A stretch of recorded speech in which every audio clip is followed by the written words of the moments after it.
All right, we're live. We're ready to go. We see the band on the field right there. We're gonna make sure the crew's in place and ready for kickoff at 7 o'clock. You're not gonna hear very much until then. There's a couple people out that are sick. Is the volume on? Yeah, yeah. Let me double check. There's four watching. I don't think I can double check while I'm on the phone with you. So yeah, I'll double check. The volume should be on, and I'll check. Okay, you do. All right, volume's working. So, like I was saying to the people, we'll be back. I'm gonna leave this stream going, and kickoff is at 7 o'clock. So we got about 10 minutes, and we're gonna go silent until I can get everything situated. So, hang in there. And we got some nasty windows I need to try to maybe get taken care of here.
All right, we're about to get started with this.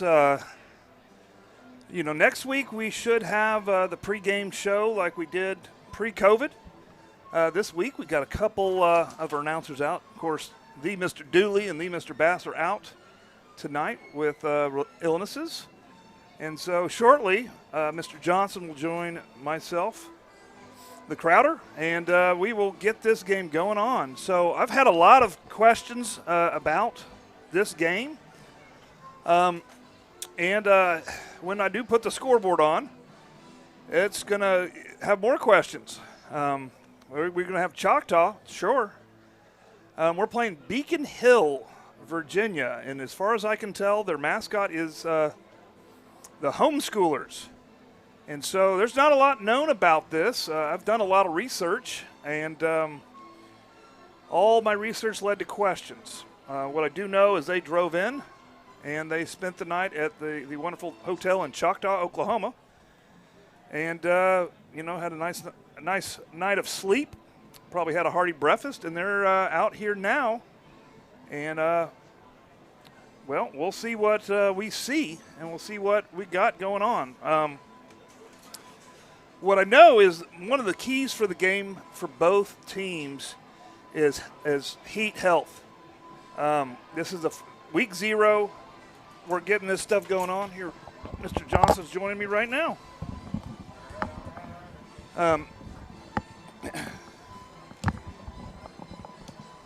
All right.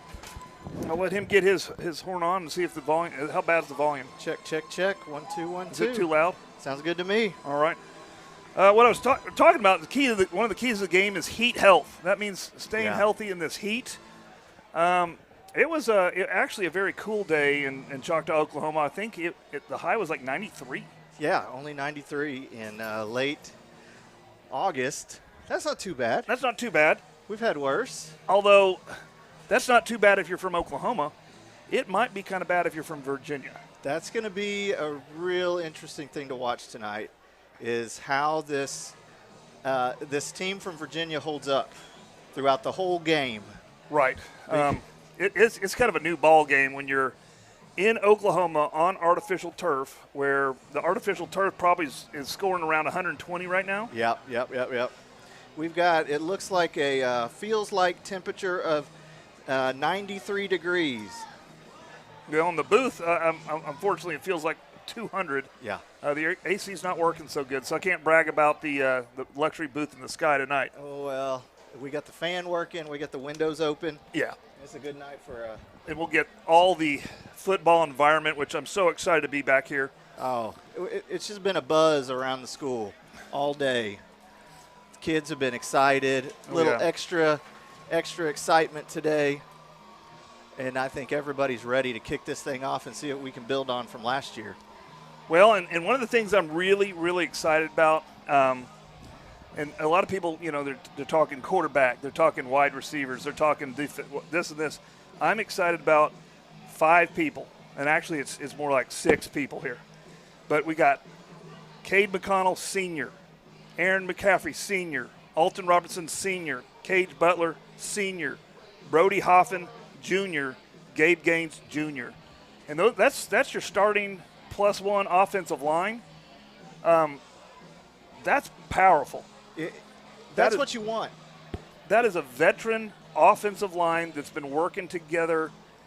Most of them been not just a few years in high school. They've been working together since Pee Wee football. Oh, this is years in the making, this line, and especially those seniors.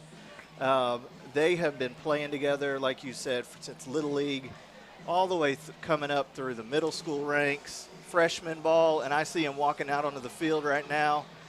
Cade, McConnell, Alton, and they just look confident. They look big, too. They do. And so, that's fine. We got an offensive line. But then I look on the other side of the ball. We got Deshaun Brown, Sr. We got Alex Davison, Sr. Julius Pruitt, Sr. That's your 3 defensive linemen. And I remember Pruitt and Brown from last year, and they were just in the backfield camping out, hanging out, and planting quarterbacks. Yeah, absolutely. With a year under the belt, not just any year, but a year in which they saw tremendous success. And, you know, what do coaches always say? You got to have seniors to go all the way. Well, that's right. You win championships with seniors. You build for champions with sophomores. And we've been building. Well, but what happens if the defensive line just can't handle it? You got some linebackers back there. Spencer Bowles, senior. Matt Smith, senior. Ethan Rohn, senior, right behind there. An unbelievable group of not just good football players, but good dudes, good leaders. And I can't wait to see them flying around the field. They've got not only size and strength, they've got speed, and they've got experience. That's true. What if they get by them, though? Well, I don't think they will, but. Well, you got C.J. Smith, senior, nickel safety. You got DeAndre Green, senior, and Bolton Hawkins, senior.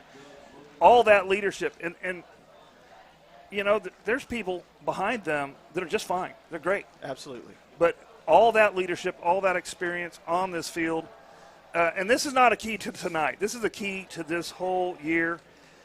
We also got, you know, our safety positions. I'm really excited about seeing the safety. We've got Amari Jones, A.J. Lynch are going to start out tonight. Some great things. So I'm really looking forward to seeing in this game with all those seniors leading the way, limited mistakes. Absolutely. I don't care what the score says. I don't want petty little 5-yard flags. Right. I want leadership. I want people to keep cool heads. We're owners of the silver ball from 2020, right? Absolutely. We own the silver ball. We need to be that on the field. We need to be the silver ball winners. We're working towards a goal. And you know, it's the beginning of the season. You're going to have a few of those jumps off sides, encroachment, excitement early on. You're going to have a few of those that's to be expected. But this is an area that I'm really looking at as in terms of a key to this game and a key to the season, that building on what we did last year, we're looking at limiting mistakes, limiting those mental errors, unforced errors that will keep us from getting in long third down distances, help us keep getting first downs and getting on down the field. All right, we're now finally getting a look. One of my buddies in the freshman center wanted to know about coming from Virginia. How is the visiting crowd going to be? Well, not very many. I don't blame them. You know, of course, we're broadcasting. We let that be known that we're broadcasting. I think, in theory, they got somebody broadcasting too, but I haven't seen them, although I was a little busy to see them. Yes. All right. I'm sure you Let's go. were. We got to scoot down one chair because I'm getting promoted to not having to do the graphics. Mr. Crowder is losing jobs throughout the night. He had all of them at one point. I'll lose them all. Yeah, I thought it was going to go back to color tonight, but it didn't happen. Yeah, we got to give him a shout out. Here come the Jackets. Here they come. I think we got some of the Little League guys running out. That's right here. If you have to, I think it is. Make sure it changes. I love to see the youth league kids on the field with the big guys, getting a taste of Jacket atmosphere, building the program from the young kids all the way up to the senior leadership. We've got Not sure what you did there. a good group of, I believe, 6th graders out there, looking sharp in their gold domes over there. And the Yellow Jackets are down in There it the is. end zone. So They look ready. They look excited. All right, to switch it, I just press cut. well, no, it does it by itself. It's, This is a great Oh, night yeah. for Choctaw High School because not only do we have football being celebrated out here and all of the players and coaches and personnel who have put energy, sweat, blood, tears out of here on this field all summer long and for their whole lives virtually. But all of the other programs, it's a great chance to celebrate them out here as well. There's always a great representation of JROTC, band, cheer, pom. Great student section tonight led by our student council. I'd say that's one of the stronger opening student sections that I've seen in the last several years. And just, I bet you there's 400 students out here at least represented doing something at school. Doing something for the school, and you know, the student section, I see freshmen in there, and that's always good to see. And so, are we getting a call here? Mr. Bass wants to get on the line. He does, yeah. He's trying to make sure everything's good about our thing. So, we'll check it out here. What is he doing? Here, I got him. He's monitoring from afar, make sure that thing's not. I didn't push it out with a text. This is for our.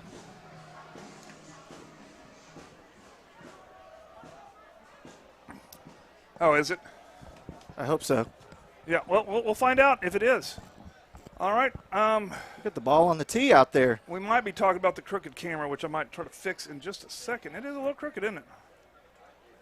It's not too well. It may be crooked, but we got a football game about to kick off. Yep. And you can see the entire team. I don't think that this is what we expected, but this is what we got. Now, you know, looking at them, they've got some good-looking athletes out there, it looks like. Yeah. It's really depth that they would be worried about, but it's not the athletes. Okay, we covered that ball. It was an onside attempt. And, yeah, they got some big old boys. They got some athletic boys. We know that. They do. This is a building program.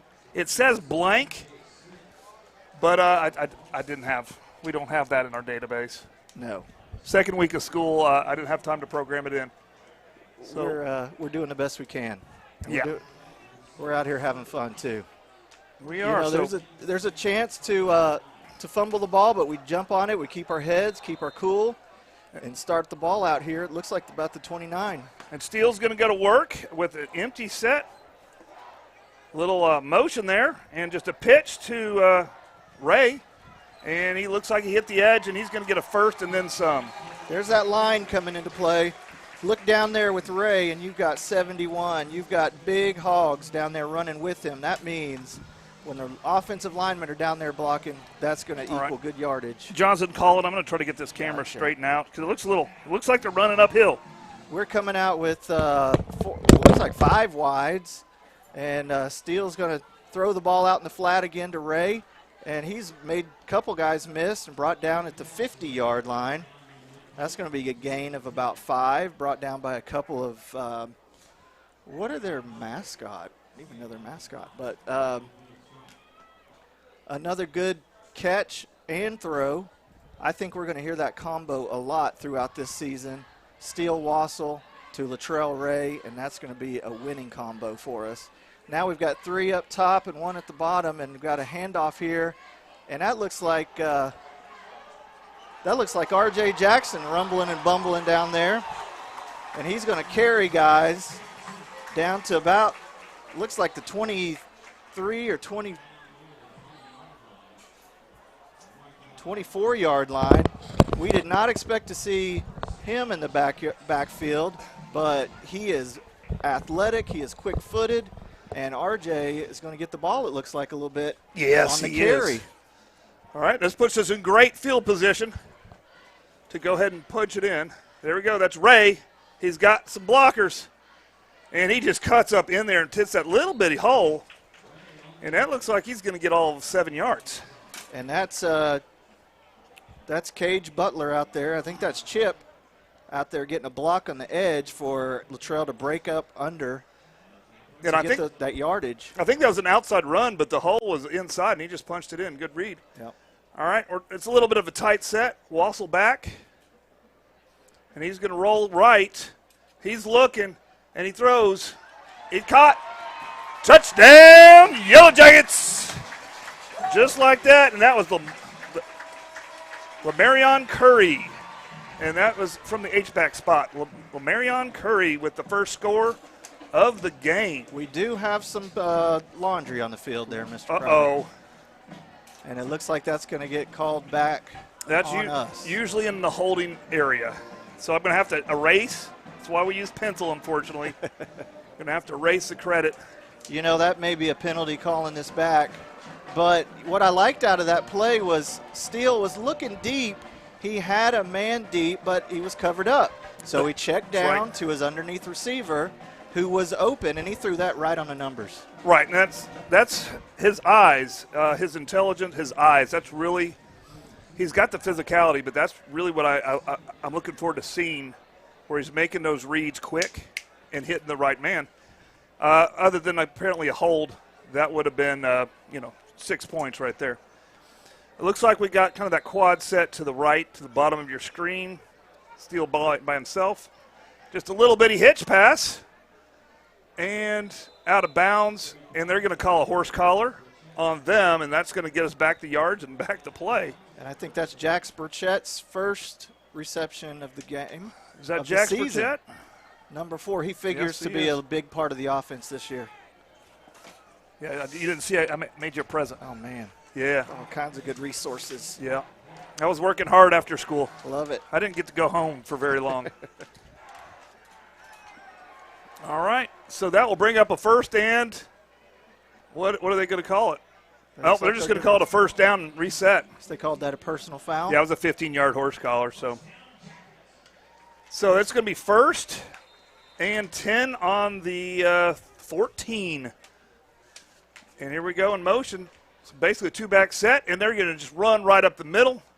And that's Ray, and he got a few. He had a big opening there to get through, gave a little spin move, And and then met some white shirts. by a few, it's 8. That's not the few that we're used to calling. Yeah. Just by the No, way. it's only 6. I'm sorry, 6. I love Luttrell getting the ball early in this game. I do too.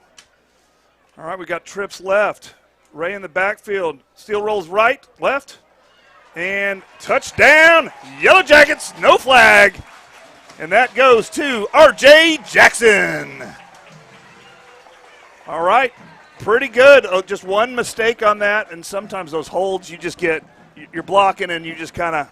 Absolutely. And Get again, turned early in sideways. the season. But on that play, Steele had all kinds of options. He had Yeah. a guy going to the back of the end zone to the corner, and he had RJ down for the dump off. And that's going to be another combo I think All right. Jacket listeners you're going to enjoy hearing all season long. And here's what I want to see. Who is kicking, doing the kicking duties? Oh, we're not kicking. I'm sorry. We're going to avoid that. They're going to try a 2-point, and they're going to – Bossel going to keep it, and he's going to throw it in the flat. And that looks like that's Ray for the 2-point conversion. And this is a great example. Steele fakes a run play, looks up the middle and to his right, and has all the time to find Ray going to the back corner to the pylon back there. That offensive line off to a really dominant start, and this is them establishing the line of scrimmage as their own. This is going to be Choctaw Yellow Jackets in the trenches, dominating all night long. All right, we need to run a commercial, so let's run that commercial. We'll be right back. I am Tech.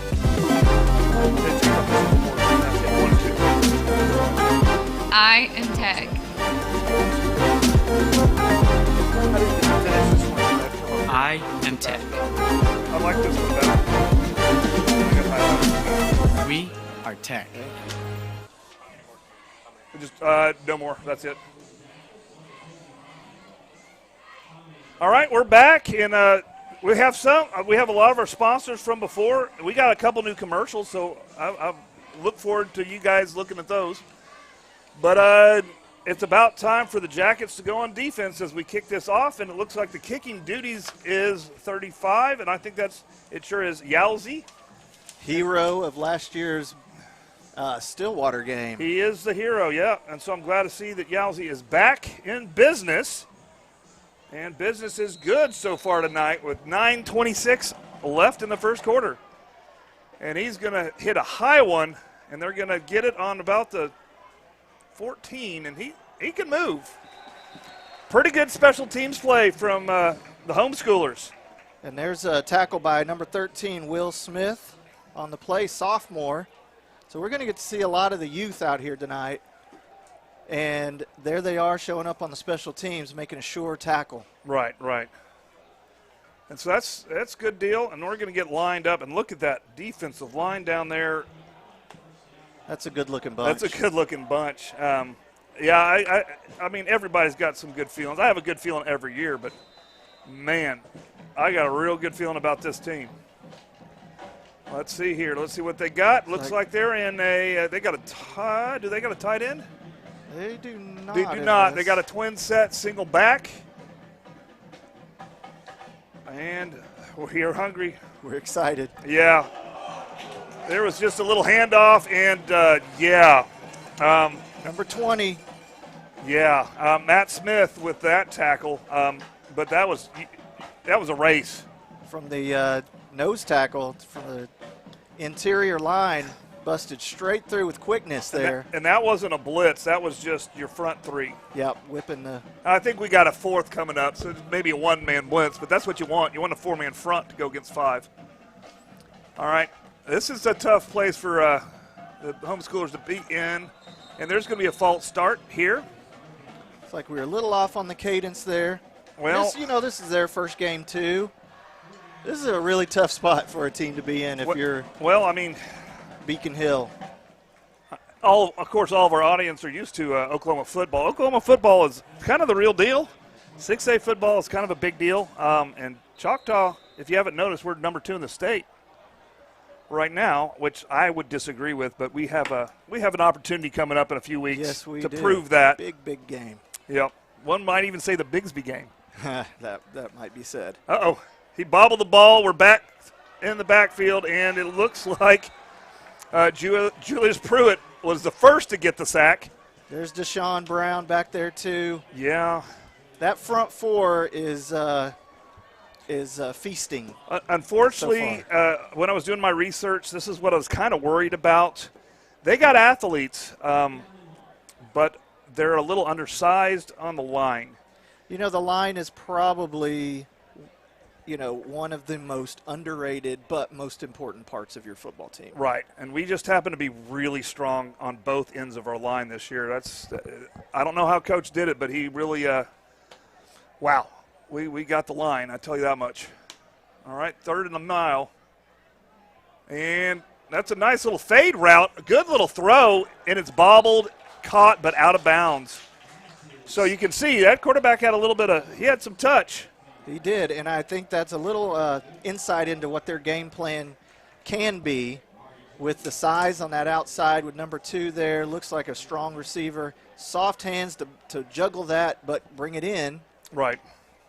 So, I mean, I'm betting that they were planning when they signed up for this game, planning to bring more that just didn't work out this year. COVID year number 2 is hard to make things happen sometimes. Absolutely, and this is a team that I believe is in their 2nd year of existence. Yeah. So very much a building team. And, this is a good chance for them to see what a quality program looks like. Well, if you're going to be the best, you play the best. From our game night atmosphere to the crowd, it's just a great deal. And the punt is not, it does get off, and they need to get away from that one. Takes a wonderful homeschooler bounce. And we will take over on downs from the 41. We're going to run a quick commercial if we can, and then we'll be right back. Storms bring lots of hail damage to your roof. With that hail damage comes an insurance claim, and there's no one better to call than Cantrell Roofing and Construction. Since 1987, A+ Better Business Bureau rated, state licensed, bonded, and insured, our full-time staff takes all the stress out of an insurance claim or any project. So just do that. From roofing to remodels, we do it all. We don't have any. Call us today for your free quote. And so, yeah, and we always need remember, to go back to us. God We just held, have time call for one. Cantrell, 642-8558. So, we were just talking about we do not have a roster for the homeschoolers, and I keep calling them the homeschoolers. That's their listed mascot. That's what they're called. And so we won't be naming them. We just don't have one. I don't think they came prepared for that. They might not be used to how things are done in Oklahoma. So here we go. Walsall rolls right, and just a nice little throw, and out of bounds. Nice little run by Jax Burchett. Just on a little sit-down route, and we're seeing Steele really on the move so far.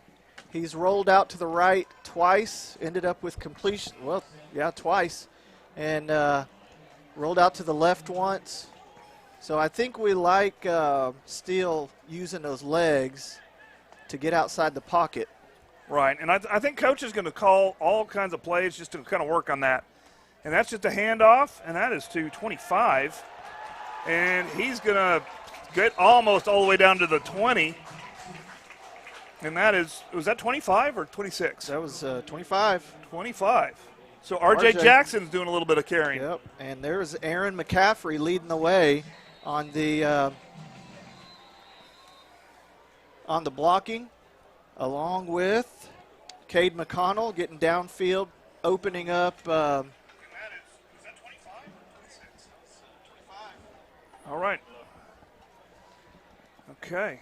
Yeah, Bass is trying to help out us from afar. So God bless him. He doesn't know what he has yet. So, all right. I forgot to tweet this out. We were so busy.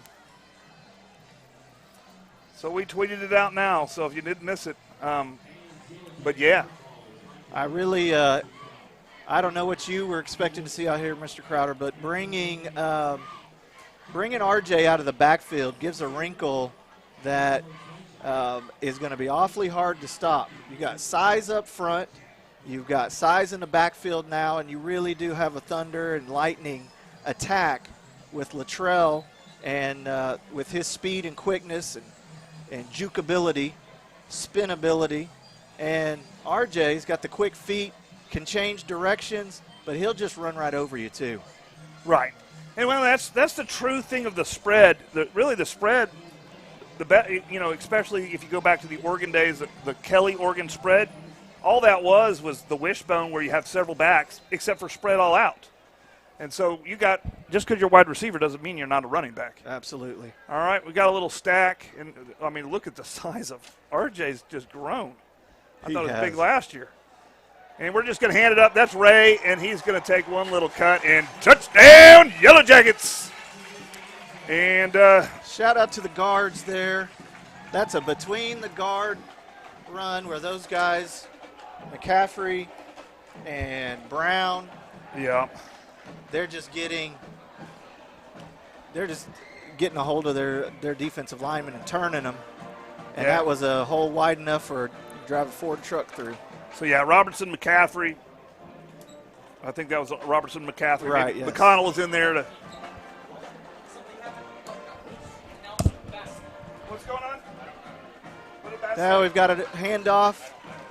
Coming left, and another two-point conversion is good, and it looks like Lamarion Curry scoring on that one. All right. Starting to get some new names out here to call for this season, and I love to see it. All right, I'm about to play one of the new commercials, and then we'll talk about it. Tyler Pest Solutions, the gold standard in eastern Oklahoma County in pest control. Spiders, ants, fleas, scorpions, mice, rats, general pest control, termite control. We do it all. Independently owned and operated right here in Choctaw. As a leader in Eastern Oklahoma County pest control, you can count on Tyler Pest Solutions to use the safest, eco, and pet-friendly products available. The only bug you can't beat is a Choctaw Yellow Jacket.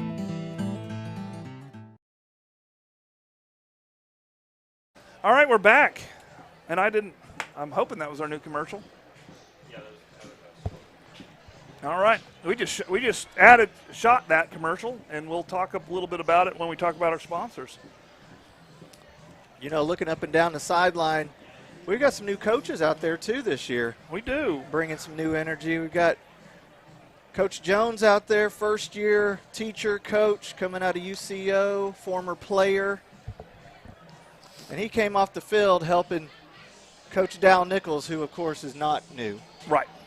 He's been around for a few years. Well, he knows what he's doing out at there. At halftime, we're going to play the Coaches Show, which is going to introduce some of our new coaches. We're going to have a Coaches Show, and most of the time we're going to play it during halftime and before the game, so you can kind of meet these coaches.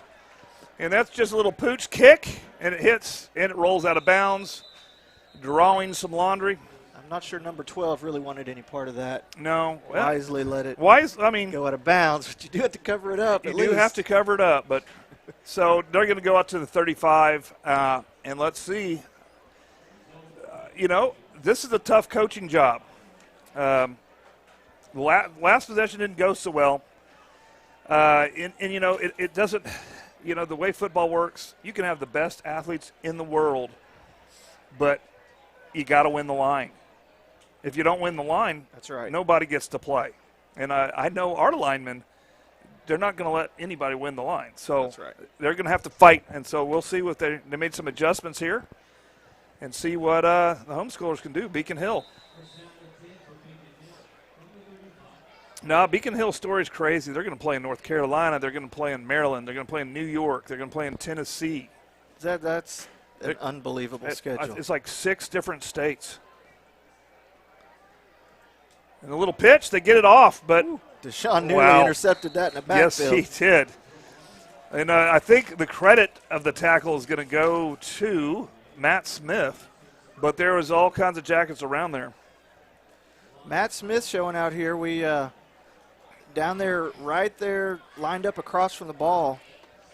He has been quick off the ball, getting through those gaps, through those splits that aren't very wide by this Beacon Hill line, but he's finding those gaps. Yep, he sure is. Got a bunch crowded up there. But you see that number 2 at the bottom of your screen. Uh-oh, a little hike over the head. It's still loose. And it's still loose. And I think the jackets indicate they have it.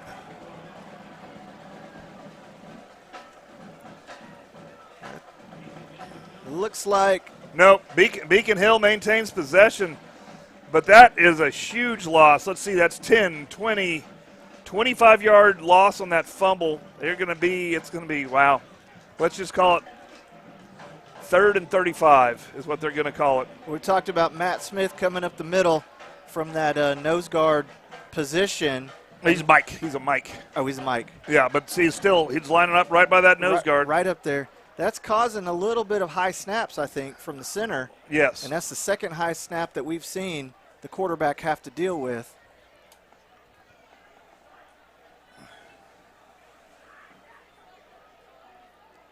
He's looking for some room out here. He's going to find a little bit. He's down, though. Looks like he was down. It scored a 3. I'd call it down. And that was good pursuit on that outside edge.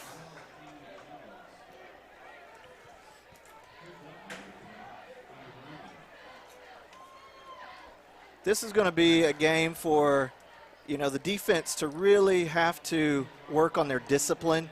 There's going to be a lot of broken plays, I would think, tonight, that if they're overreacting or biting too much on this or that, they're going to be out of position, and a broken play could catch us out of position. So playing your role and doing your job is going to be a very key disciplinary key tonight. Right, and of course we're not working towards just one victory. We're working towards the future. One of the problems that, as a former defensive back coach, one of the problems with your defensive backs, they get bored. Yes. And they get bored and they start cheating, and they can hit you for a big loss. And we do have some young ones, and I'm interested to see how they play as your safeties. So absolutely, there's a lot of tests on them to see if they can kind of be that safety. Oh, wow. They're going to punt in their end zone. This is definitely that is an interesting punt formation. I don't think they have enough people to stop us. And it is a short punt, and it is a touchdown. Yellow Jackets on the I don't know. I don't think it was blocked. I think it was just a missed punt. A muff punt? I think that would be true. Lots of pressure put on and almost an impossible situation for a punter. Not much help up front, but lots of pressure and speed. Nose for the ball by those Yellow Jackets out there. The blue shirts came like they wanted to play. Yeah,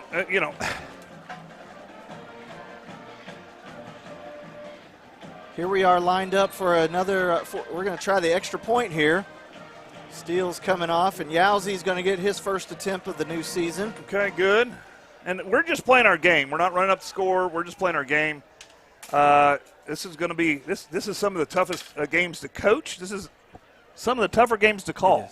Yes. That's Jack Smith down there holding for Yowzy. And let's see, we're getting lined up. And then we're going to run a commercial. Looks No, like they got to kick it. refs are And getting just their make sure that's off. themselves lined up. It's always fun getting the season kicked off here. It's not always perfect. The team looking pretty good, though.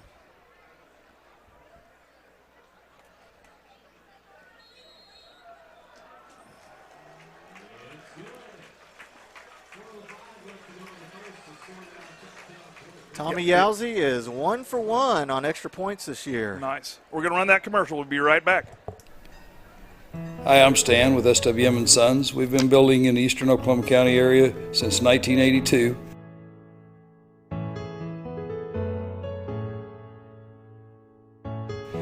We can help you with the plans from start to finish or just use the ones that you have. We'd be happy to build on your land or ours. We have subdivisions or just build on yours. Give us a chance to earn your business today. Thank you.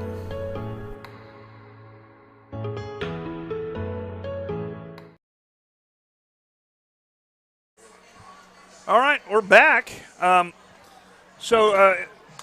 Which commercial we just play? SWM and Sons.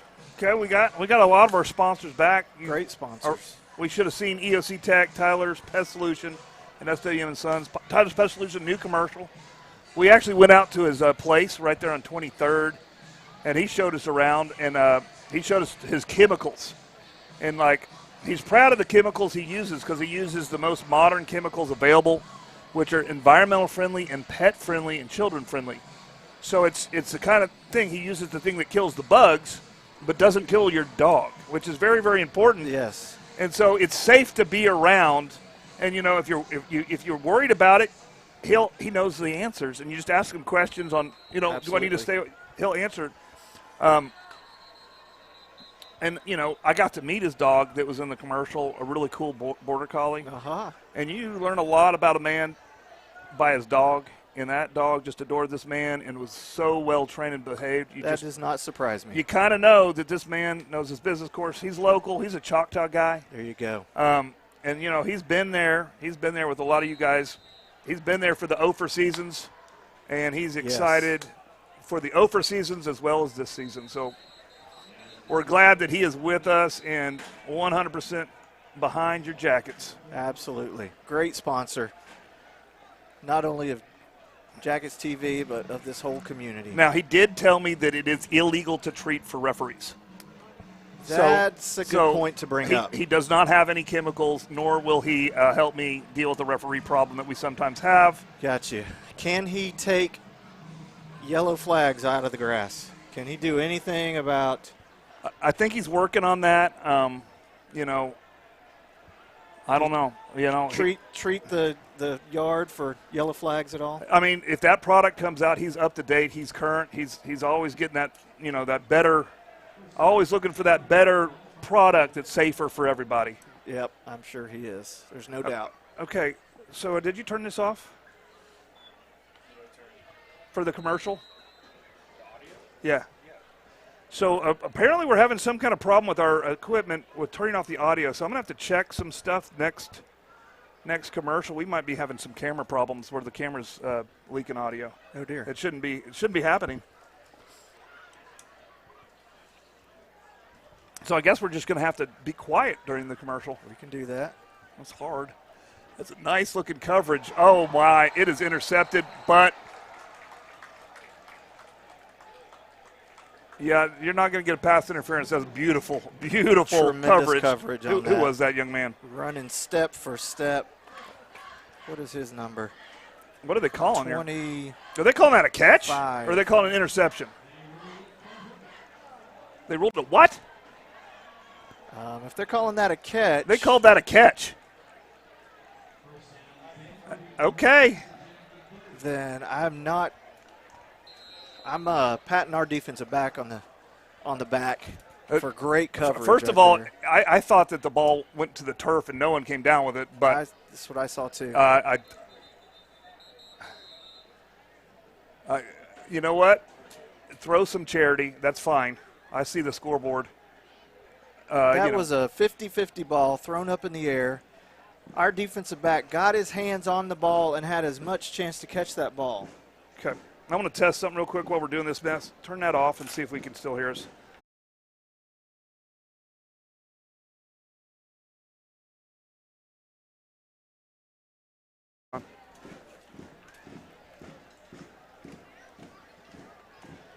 Coach Corbin's out here asking the same questions we're asking. What was the call? And we have every right to question that call. Yeah, it was not. I think it's a charity call, and I'm not going to argue it. Well, I'll say this. If there was any doubt that this Beacon Hill team was just going to roll over, they are not going to roll over. They're going to do whatever they can to try to make plays downfield. They're going to call a false start here. I would have false started too. Well, I mean,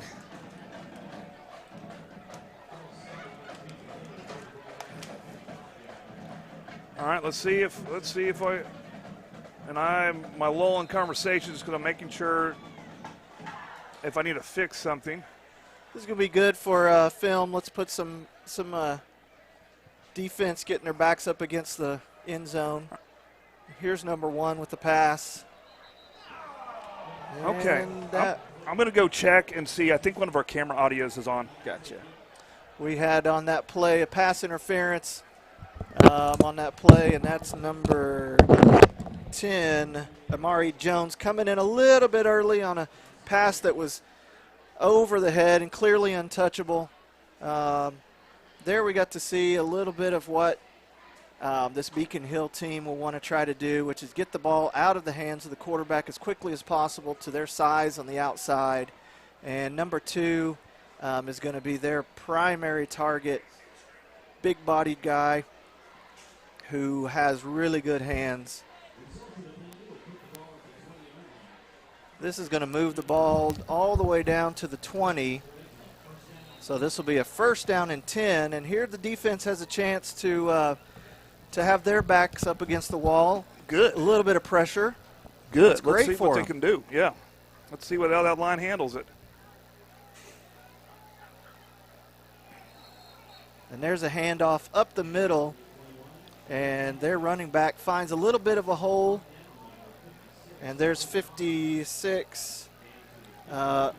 Brody Hoffin there from his inside tackle spot, inside nose guard spot.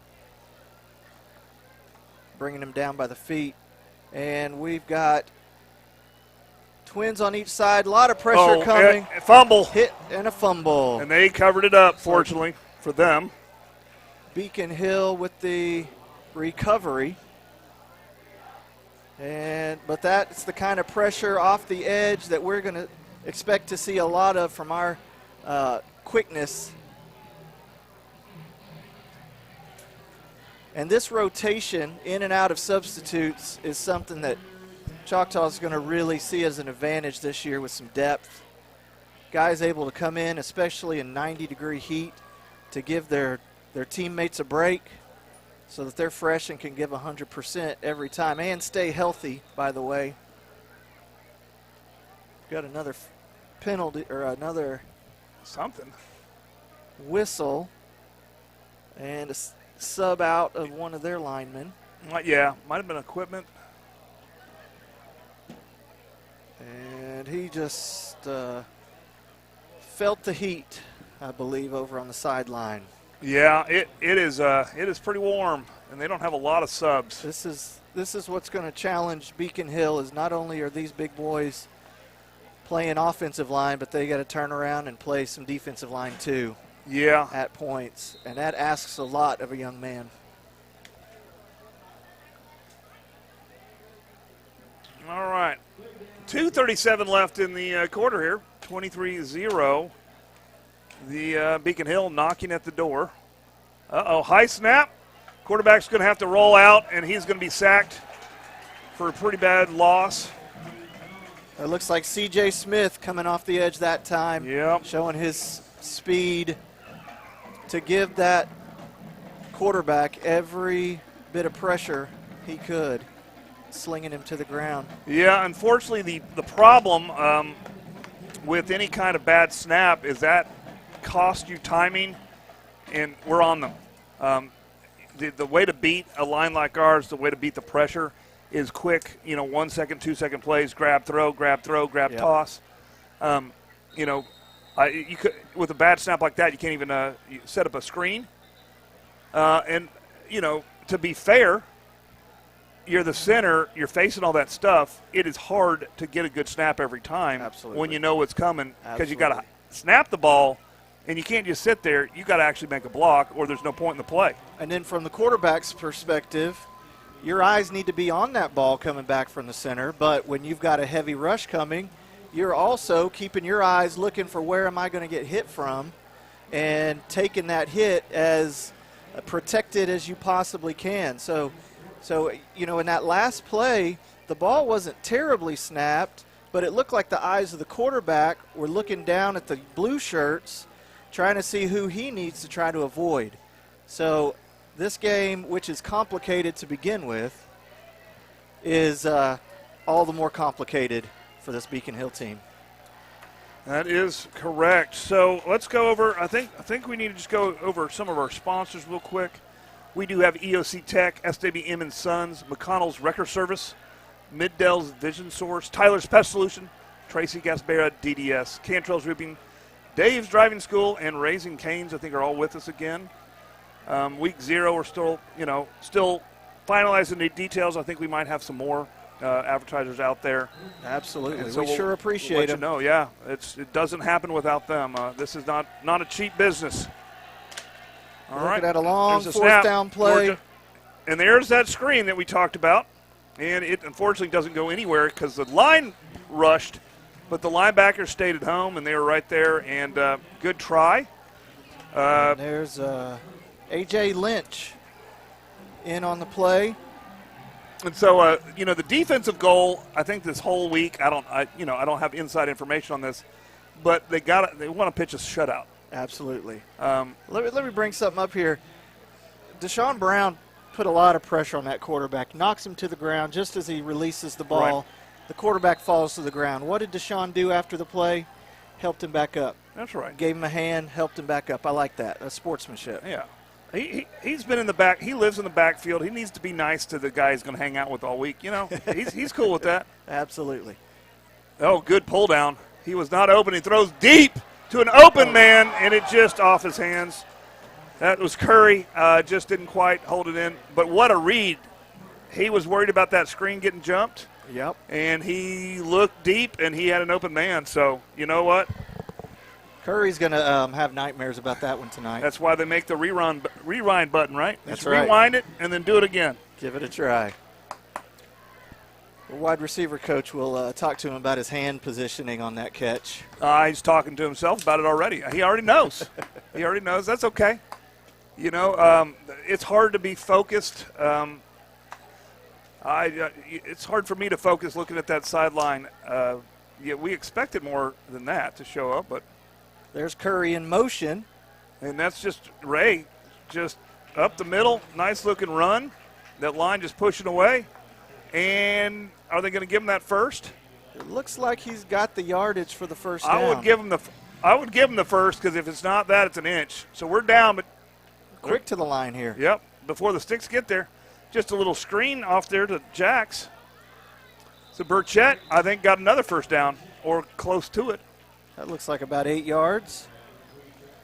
That play before we saw some misdirection on the end around look, and then handoff up the middle. Start to see, watch for some patterns here. Going up tempo here, practicing this for the season. All right. Wow, he stayed up. And he finally gets down. That's Ray breaking about 2-3 tackles, dodging. Look at Steele out here rallying his team back up to the line. Yeah. That was RJ down the field blocking for Luttrell.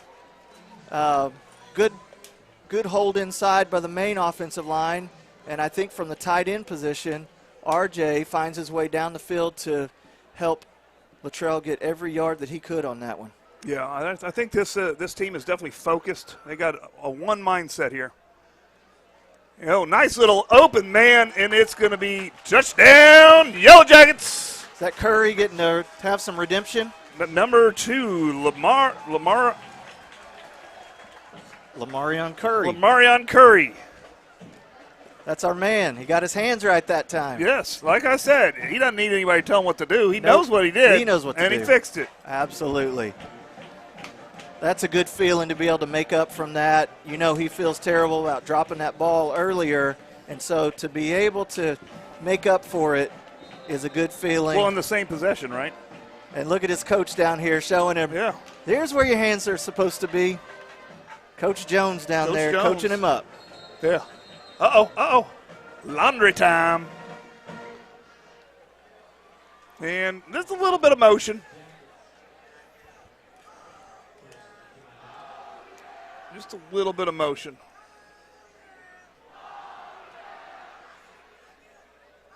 So let's see, once we run this commercial, let's see if we fix the microphone. So I'm going to try to talk over the commercial, not to be rude, but to see if it works. See what works.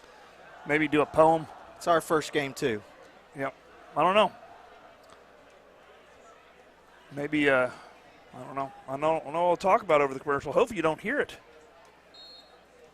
And the kick is up. And it's good. 2 for 2. That one made it through with some height and some depth. You always want to, if you're Yowzy, you want to be testing yourself. You want to be giving it what you have in case you've got a chance for a 30, 40-yarder. Because PAT is just a practice for, you're not actually kicking through that one. You're kicking for an imaginary one 30 yards down. Yeah, absolutely. Let's run a commercial, and I'm going to talk through it, and hopefully we have fixed the situation. Farah, and I've had the privilege of providing dental care to the Choctaw community for over 10 years. And I'm Dr. Allison Porter, and I've been with Dr. Gaspara since June of last year. Together, we provide comprehensive dental services for the complete family. We provide fillings, crowns, bridges, orthodontics, Invisalign, extractions, root canals, and implant restorations.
the losing end on. All right, we're back on. We were off for a little bit. Of course, we're all getting used to the equipment again, and It's all right. it's okay. We weren't talking about anything worth anything, anyways. Oh, nothing that we won't say probably later on again. Yeah, there's flags. Let's see what they call. Football. What is it? Personal foul on them. Personal foul on us. Offsetting. Let's make sure we turn off. Scoot down. Turn off the If you could get a little behind the scenes Yeah, here. We've got our awesome student up here being our producer, and Mr. Crowder helping him out, see what to click on to get everything right. He's doing a great job over there. Well, we got our full staff here today. We got a two camera people, a director, we got graphics producing up. We got a Twitter, we got a social media person, multi-platform. Hopefully getting operation. out that stuff. All right, let me take this. So Beacon Hill is going to come out here and line up on offense. Right, and we've got we number 1. He turned on the wrong back there at quarterback instead of the actual thing. You should hear us now. And they're lined up with 2 wide receivers on each side. That's going to be some motion and a handoff up the middle. The audio button for the thing. And that's going to be a gain, it looks like, of about 3 yards maybe. Let me know if it's not back on. Okay, go. You like to see a little bit of positivity for our offense for our defense to be able to get some good reps out there. That's true, yeah. And a lot of this is going through Coach really wanted 10 games. We were about to go into season 9 games, but going through the rhythm of preparing for a game, going through the rhythm of being in a game is so important to the mentality and to the muscle memory, and just because it's quarter. It's quarter. We'll continue this after running a couple commercials, and we'll be right back. Vision Source, Midwest City. We believe life is all about your vision. How clear is your vision? Vision Source Midwest City is the leading provider of optometry services and vision care products in the Choctaw and Midwest City community.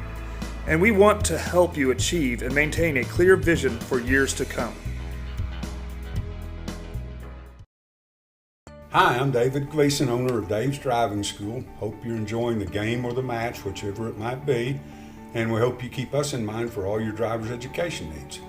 We offer comprehensive driver's education for your insurance discounts and to get your permit. We offer individual driving lessons for both teens and adults. And we offer the state driving test when it comes time for you to take your drive test for your license. Just keep us in mind for all your drivers ahead, and go Jackets. If you've lived in Oklahoma long enough during storm season, you know that the storms bring lots of hail damage to your roof. With that hail damage comes an insurance claim, and there's no one better to call than Cantrell Roofing and Construction. Since 1987, A+ Better Business Bureau rated, state licensed, bonded, and insured, our full-time staff takes all the stress out of an insurance claim or any project. From roofing to remodels, we do it all. Call us today for your free quote. And always remember, got hail, call Cantrell, 642-8558. Where I grew up and am now raising my family. Oklahoma has had its share of catastrophes the last several decades, and having the right agent during your time of need can make or break your recovery. Whether you're at your auto, home, toys, business, or the most important, life insurance. With nearly 50 years of combined insurance experience, we would love an opportunity to talk to you. Give us a call at 405-281-6900. Go Jackets!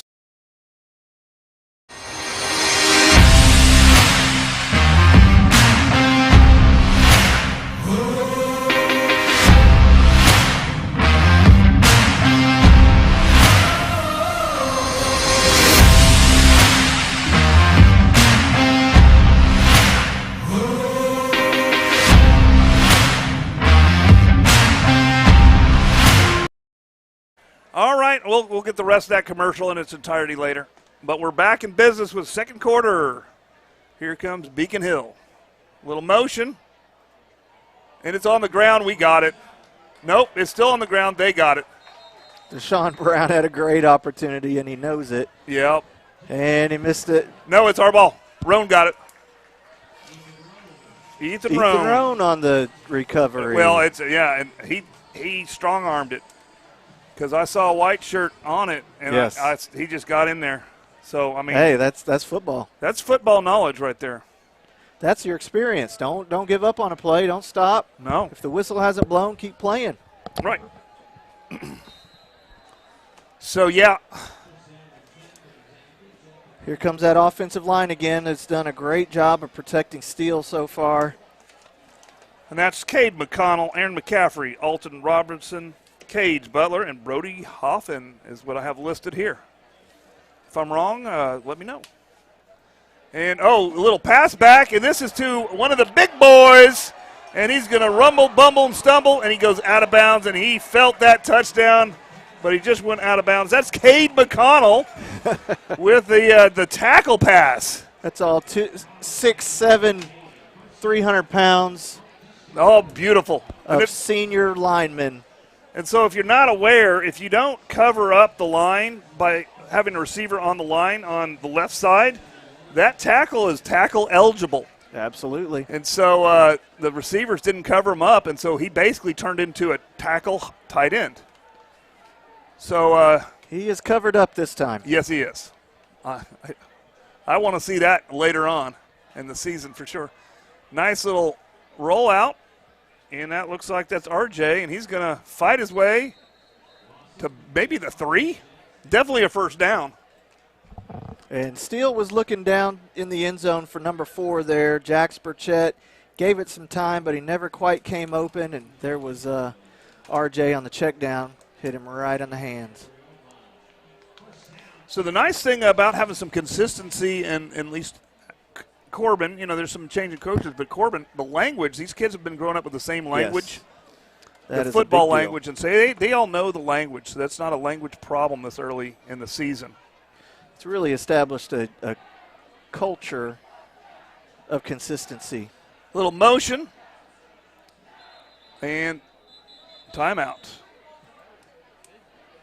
Coach didn't see something. He saw something he didn't like. So let's run it right. So let's teach it. Let's coach it up. And let's run a commercial, and we'll be back.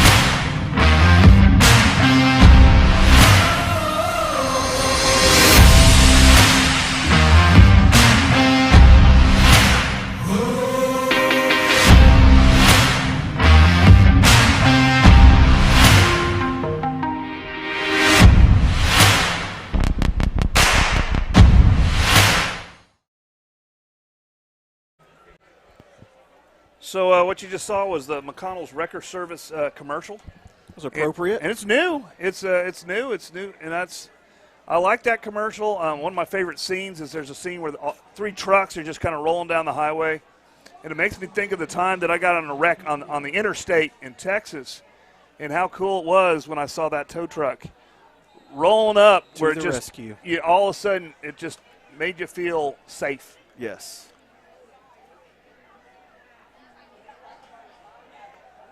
Ooh. What a I didn't call a touchdown because I saw it, and that was Aaron McCaffrey, and it looked clean. But they're going to call a hold on him. In truth, that block scored the touchdown, but they're going to call him for a hold. He knocked the guy over. Yeah. And so it just looked poor like Jack Smith had his touchdown erased. Yeah, it looked like a touch. It looked like a hold from where that guy in the back thought it was a hold because he knocked the guy over, but he just pancaked him. Well, and when you're out in the open and it's a game like this, those things tend to stick out a little bit more than they typically do. All right, we got the quads to the left at the bottom of your screen. Wassel back by himself. We've seen the screen out of this quite a bit. And he's just going to stand there, take a throw. And that was a laser to Curry. And I mean a laser. He had his hands right that time. He did. Just squeezed through. It's that wasn't a bullet. That was a laser. That was on a straight line, high. Curry's going to catch that, 9 times out of 10. All right, we'll do this again. And he's going to do a little screen, and he's got some room, there. And he's going to fight his way. What is it? He's made touchdown, Yellow Jackets. That's Jack Smith getting in the end zone. Got his touchdown. That's a great example of scheme helping out the skill.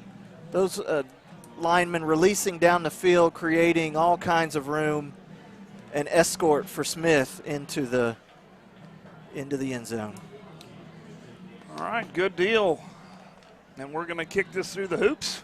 Not through the hoop, through the upright here. Let's see if he can get it over the fence. See what he can do here. Yowzy's improved over the years, and he's pretty good. That's looking good. And he's going to hit it on the track, and all those young football players out there are going to go retrieve that ball. And if you're fast enough, you get a souvenir, right? You just have to yes. You have to outrun the people who want the ball back. That's right. No, That's probably good training. Probably you shouldn't do that. Good training. So the ROTC is definitely getting a workout tonight. They got to get on the board and do a push-up. 37 of them now. 37 of them now. So they're ringing the bell here at Bill Jensen's Field. It's starting to get to be dusk. You're starting to see the haze fade away. You're seeing the pink, the yellow, the green, the blue, the indigo, all that rainbow sunset. And you're starting to see just that great atmosphere that is Choctaw football. That's right. In high school, can you have a sellout crowd? Because I would say one. I would say this is a sellout crowd. This is a great crowd who's come out to support these boys and all of the players, not just the football players, but to support the band and JROTC and all of the students out here making this such an awesome scene. That's great. It's great. And this school year, 2 weeks into it's already kicking off. All kinds of activities going on. And absolutely. We had Howdy Week this week at school. That was fun. That was a lot of fun. Get to see some dress-up days, students having fun, wearing some different outfits than they normally do. Yeah, and I learned a new word. Jort. Jort. Have you ever heard of a jort? It kind of scares me. I'll explain it later. Let's watch some football. That's a deep kick. Yep, that's in the end zone. So what a jort is what we used to in the 80s called jean shorts. Okay. So apparently people had, some jorts with their cowboy hats on this week. All right. So I learned that word. The jort. I think this people nowadays, we like to join words together, word combos. See, I'm cool with that. It saves you the trouble of saying a bunch of words. You know, it's text friendly because you can just say it real quick. I wish they would do that with more words. Absolutely. Good word combo. But yeah, who says teachers don't learn things at high school? We learn not all me. the time. New language all the time. Absolutely. When I try to use some of that language with my students, they kind of get a little cringy. Yeah, I know they are bothered by it. They don't want me saying the cool words. They do not. I just have to understand what they're talking about sometimes. I do have to ask from time to time. Yeah. They're always cool to this is what we say. Uh-oh. I had a student worried about a shoe drop in class the other day. Mr. Johnson, what time is class out? I'm watching for a shoe drop. Like, what is a shoe drop? Well, it's when a new shoe, I found out, is released by a shoe company on a website, and people can go buy it at a special price. Okay. A shoe drop. So those are for the, what is the term, sneakerheads? Sneakerheads. Sneakerheads. Okay.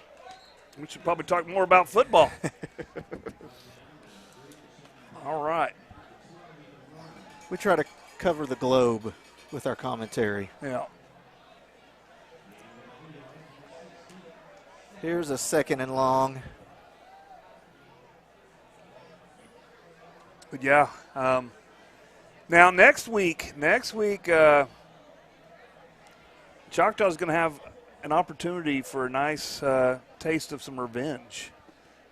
Yes, indeed. So, got a school from Arkansas. Yeah, and that school beat us last year. Yes, they did. We went out there and they beat us, and so it's a big 7A program out in Arkansas. They got a big school, and look at this coverage. There's a push-off, and that big guy caught it, and they're not going to flag. There was clearly a push-off there. Yeah, that's a call with the scoreboard in mind, I think. I'm not making that call with the scoreboard, but that was offensive pass interference. We know it. They know it. We're okay. Let's let them. At least those corners are getting to be tested. Yes, with the ball in the air. And, and it's good wide receivers out there. I think these are probably as good as wide receivers as we'll see. And that's what we know. Look how, they're like 6'4", 6'5". Uh-oh, the ball's on the ground. And who came up with it? That's correct. Number 20 himself. Lost my paper. Matt Smith. Matt Smith covered that up. We've called his name several times. And on that play, I want to give a shout-out to Spencer Bowles, number 28 down there. Very selflessly, had a chance to go for the ball, but instead he went and blocked the Beacon Hill player who was going after it as well, leaving the ball on the ground for Smith to be able to go cover up. Well, that's good teamwork right there.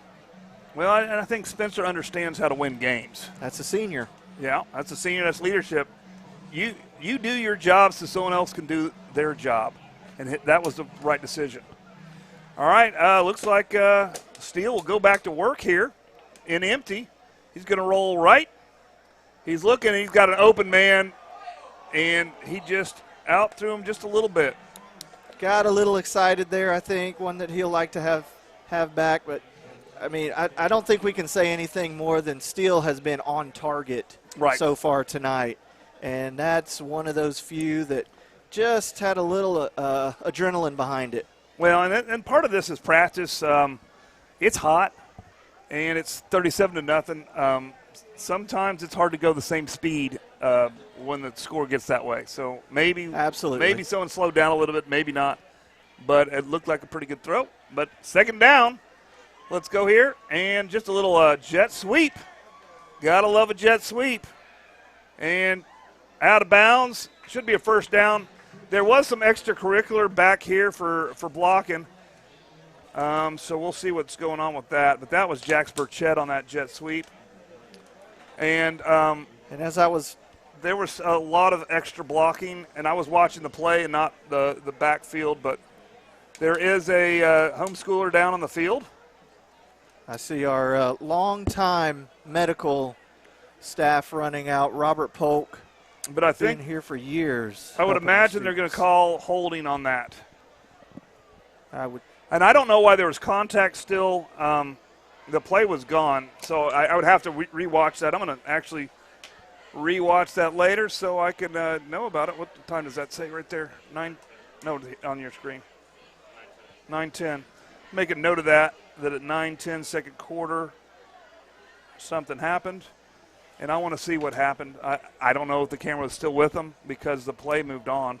Something that happened as the ball was going down the field was something you teach an offensive lineman from the first day he lines up in that three-point stance, and that is when you explode off the ball, stay on your block. And Cade McConnell stayed on his block all the way down the field, which is a great technique. Yes. Let's go to commercial because it looks like – nope, just kidding. He's getting up, and I'm glad to see that. We never, ever want anybody to get injured. Doesn't matter what team or what state they're from. Absolutely. So he's shaking. I'm glad he's getting up, and we'll see what the call is. And I'm going to see if I can rewind a little bit here on my phone and see what happened. I don't need the – The referees are sure taking their time figuring out what happened. I think a lot of them were watching the play, and it would happen backfield. Right. So, yeah. And that was kind of got a personal foul against the Jackets. Okay. Is the ultimate call. And against the offensive line, I believe, or a lineman. Okay, I think I found the play. Let's see if we got it on camera. I know that doesn't really help you guys. Coach Corbin is just Nope, our camera was with the play, and I don't think we caught the funny business in the back. We're getting an explanation of what happened. Yeah. So, unfortunately, this is a lot of fun for the line to dominate, and so they're getting physical. It is. And maybe they got a little bit too physical. I'm going to watch. Yeah, they were still blocking, and they were still going after the quarterback. And so they probably should have stopped. But, again, they're still going after the quarterback. I don't know. Most of it got cut off. But I think basically that's, like in the blind side where they call a foul for blocking too good. Yes. I think they just blocked too long. Well, and that was a long developing play. And, you never know what's being said between the lines. They talk. They talk to each other a little bit. Yeah, they do. They do. I always coach, let your actions do your talking, but sometimes they do some actual talking. So we know the reality of the situation. We do. A lot of emotions going in, even in a game like this, because you want to do your job right. Absolutely. And some of these boys, they're looking to go. They're not looking for this to be their last year of football. No. They're looking to, maybe wear a different color at the next level. And there are several on this team who are getting strong looks, and not just from some of the great schools in the So it looks like state. they did offsetting maybe, right? No. No, I think it definitely went against us. Definitely went against us, okay. And it's still second down, even though across the third. Is it? It's still they're not supposed to change the down. But replay the down. It's a replay the down because it actually should cost a down because they gave us the yardage and back. So I'm not even going to worry about it. I'm not worried about it. They got two downs. I missed the call a little bit. There's a personal foul after the play. I can only imagine what our clock operator in the booth down from us is thinking right now. Russell Arms, he knows his football. Yeah, because I'm pretty sure it is down over, but he's probably as confused as we are as to what the White Hat's thinking and doing. Yeah, and they're just trying to keep order. They're just trying to keep order, keep the game going, keep people from getting hurt.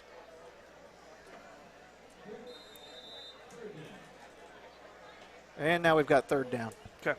We got that tight formation. Steele's just going to do a little jump pass, a little screen. And that's Burchett, I believe.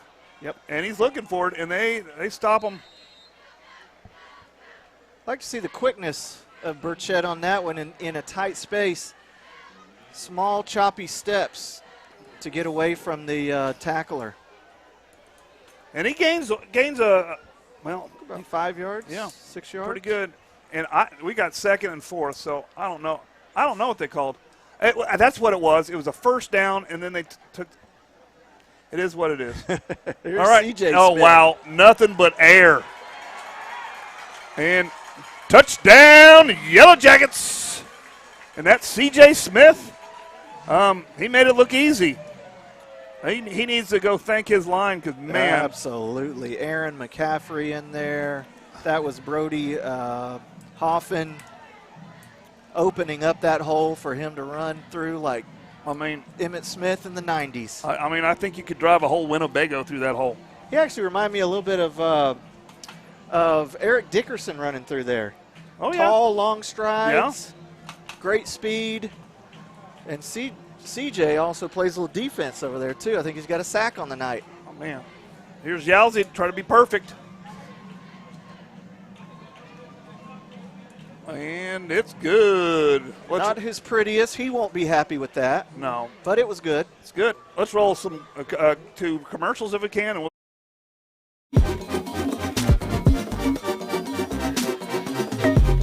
I am Tech.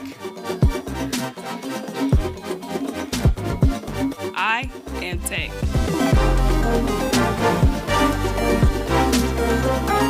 I am Tech. I am Tech. We are Tech. Tyler Pest Solutions, the gold standard in eastern Oklahoma County in pest control. Spiders, ants, fleas, scorpions, mice, rats, general pest control, termite control. We do it all. Independently owned and operated right here in Choctaw. As a leader of eastern Oklahoma County pest control, you can count on Tyler Pest Solutions to use the safest, eco, and pet-friendly products available. The only bug you can't beat is a Choctaw Yellow Jacket. We're just kind of looking around. We got some alum down on the field encouraging their players. Star from last year. Jordan Mukes. He's come to, he's come because he still feels like this is his team, and Yeah, you love that. he wants them to do well, and he's encouraging, and you got to love it, man. He is a team player. Absolutely. And there's the kick, and it's in the end zone, which is a touchback. By rule. You love to see a player coming back. Shows how much Choctaw means to him, how much the community even means to him. These players that he played with for many years himself. Oh, no. Are we back on? Yeah. All the people out in Jacket Land, my graphics person is very concerned. All the people in Jacket Land know that we do have a problem with our scoreboard. And if you didn't know that, when we score 44 points, it shows up as 4. So there's only one way to fix that. It's either call the company that no longer exists that made the scoreboard then locked me out of it. Oh. Which isn't an option, or impossibility. My favorite option is just score some more points. There we go. And then it will fix itself. I'm going to predict more points. But, yeah, unfortunately, there's aspects of the scoreboard I can't get into. It's kind of locked out. I think we're seeing some tired Beacon Hillers out there. Not exactly firing off the line. No. Which gives our defense a little hard time because they're not quite sure when they should be going. Right. But what does that mean? Watch the ball. Watch the ball. Watch the ball. It's a good time to practice fundamentals. And honestly, I think these corners are getting some pretty good experience. There's a lot of talent out in the there really is. All right, here we go. Single back set. And he's going to let that fly with that fade, well timed. Oh, he wants that one back. Is that Ziegler? That was Deshaun applying the pressure there. Yep. Causing that where we got? Wounded duck. It's 11, right? Corey Childs. Corey Childs, okay. He's a good sophomore. I don't know where Ziegler graduated, I think. He did. Okay. I think he's playing on Saturdays now. Yeah. Good for him. We need to do a spotlight of all the Saturday players. I'm a Saturday player. Heck yeah. Oh, not Madden. No, Okay. not Madden. Never mind. But, yeah, I don't have time during the week. No. It's got to be on Saturday. We have a lot of players from last year's team and years gone by. They're out here, yeah. Uh-oh. It looks like a delay. They're going to call that on us, even though I'm pretty sure. Yeah, that's fine. That was the offense that jumped a little early. That's fine. What do we say? Watch the ball. I'm not going to complain. Watch the ball. That's Fundamentals. Fine. 3rd and 5. We almost jumped again. Oh, that's on the turf. And they're going to call that and an incomplete there's pass. A flag on them, hands to the face. And no, he was fine. He threw a punch. He needs to be ejected, honestly, but I don't know if they have the players. I did not see what happened. They were just, it was stock blocking. And they were, the typical cornerback, wide receiver. jarring and pushing, and the wide receiver took an exception to that and hit our guy in the helmet. And the challenge for the refs is to call the game. Because technically by Oklahoma rules he should be ejected, but looking at the sideline, if you eject him, what's going to happen?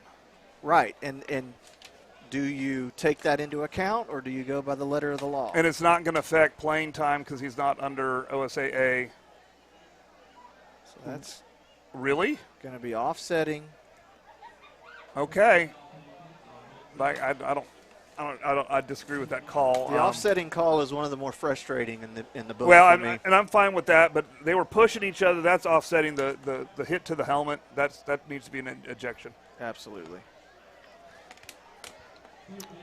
In a game like this, yeah, but see the thing is, I think they're just wanting to keep them in the game so they have a player. Sure. So I get that, but now the coach pulled him out, so there's a new player on the field. So he might be sitting for a little bit for that infraction. This is kind of a different game. That's not. I think we're about 2 yards shy of the first down. It says 4th and 3rd, and so we'll see where they're actually spotted. Corners out there getting some action. That would be Corey Childs out there. That's right. And so they haven't had a lot of luck punting. They're not going to worry about it again.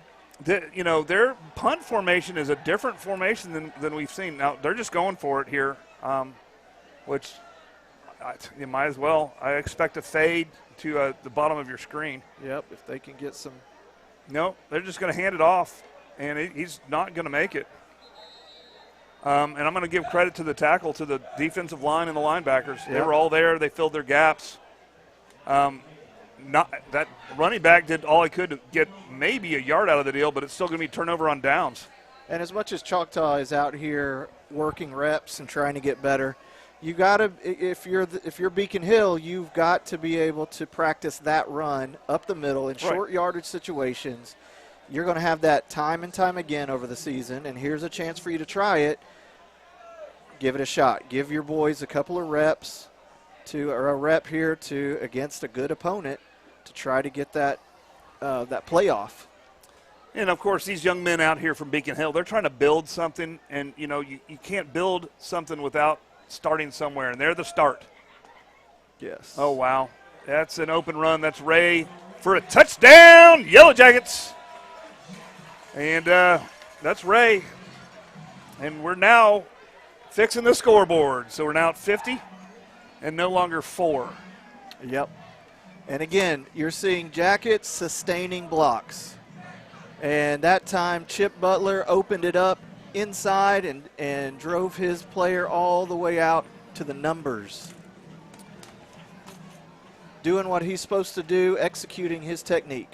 And so do we have a 4 on the scoreboard anymore? No, we don't. No, it's just 44 that gets blocked. It's weird. If I could get in, I bet you I could fix it, but it's just a little code error. I've never been able to get into it. I hadn't figured out how to break into it. And it's good. So 51, there's 7:05 left in the second quarter. Yowzy stays perfect.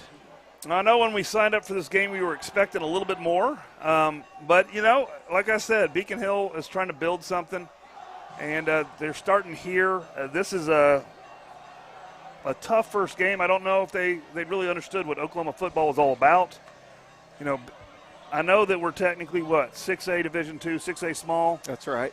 But we're 1,700 plus. Right. We got, how mmany D1 caliber athletes we got out on the field. It really is pretty awesome what Choctaw has developed in terms of talent, high-level talent that not only wins on the field, but college recruiters are looking at to come play for them on Saturdays. Yeah. So it's, we're probably going to be the best team they play. Looking at their schedule, probably the best team they're going to play all year. I would say easily. And so, hey, this is the tough part about coaching. You're 51 points up 7:05 left in the second quarter. How do you coach these kids? You want to get some use out of this game. Yep. You want to keep discipline. You want to keep these kids playing. You want to keep these kids concentrating. Absolutely. Because that's as tough as anything out here is to keep your focus. Yeah. We got a big Arkansas opponent, 7A Arkansas, that's going to come in here and go 1,700. You're a tiny school. You don't belong in our same league. And in Arkansas, we wouldn't be 7A. And there's Yowzy with the big leg again. Nice. And I like to see their special team. They're running all the way through it. We're seeing kind of 3 different levels of kicks from Yowzy, and that gives, Arkansas something to look at, something to prepare for next week on their special teams. They better make sure they have some hands up front, hands in the middle, and some hands at the end, and maybe that causes them a little confusion. Well, and that's what you want. You want them to prepare for all 3 so they can't prepare for the one. And a coach like Coach Corbin is thinking these things, making sure that he's not only winning this game, being here in the present, but also, thinking for the future and what's down the road. And what are those? Is Spring Lake coming in next week? Springdale, yeah. Springdale coming in. Which isn't a dale a lake or a meadow? What is it? What is a dale? Dale is meadowish. It's a meadowish. Yeah. Okay. Which Field and dale. Which could have a lake in it, right? And a meadow? Most do. All right. Better early than late is what I always say, but I think they're going to call a little 5-yard earliness on Mr. Number 11. Okay. So my expert here, it's of Broad Valley. Love it. So some hilliness to it. With a meadow in it, right? Yes. And a lake. We're breaking down the Dale. But Springdale, chicken capital of the world. It's too bad Dale doesn't play football. They don't? I don't think so. No, I don't think so either. Really good at baseball. Oh, there's a fade. And he had a step. Ooh. Just a little bit too far. He had just a step, but not much of a step. About a half step. What was that on the coverage over there? Lots of whistles. Looks like we got some cramping going on. And so we're going to look at that. Yeah, let them lay there. Because that's what you're going to get. It's actually getting to be kind of a pretty night, but it was a little hot and humid, and there's still some of that residual heat on that turf. And so we should see some cramping with 6:43 left in the second half. Let's see what time it is. It's been kind of a long half, hasn't it? 8:27? And that's, if you're watching reruns of this, that's what's going on with that. But yep.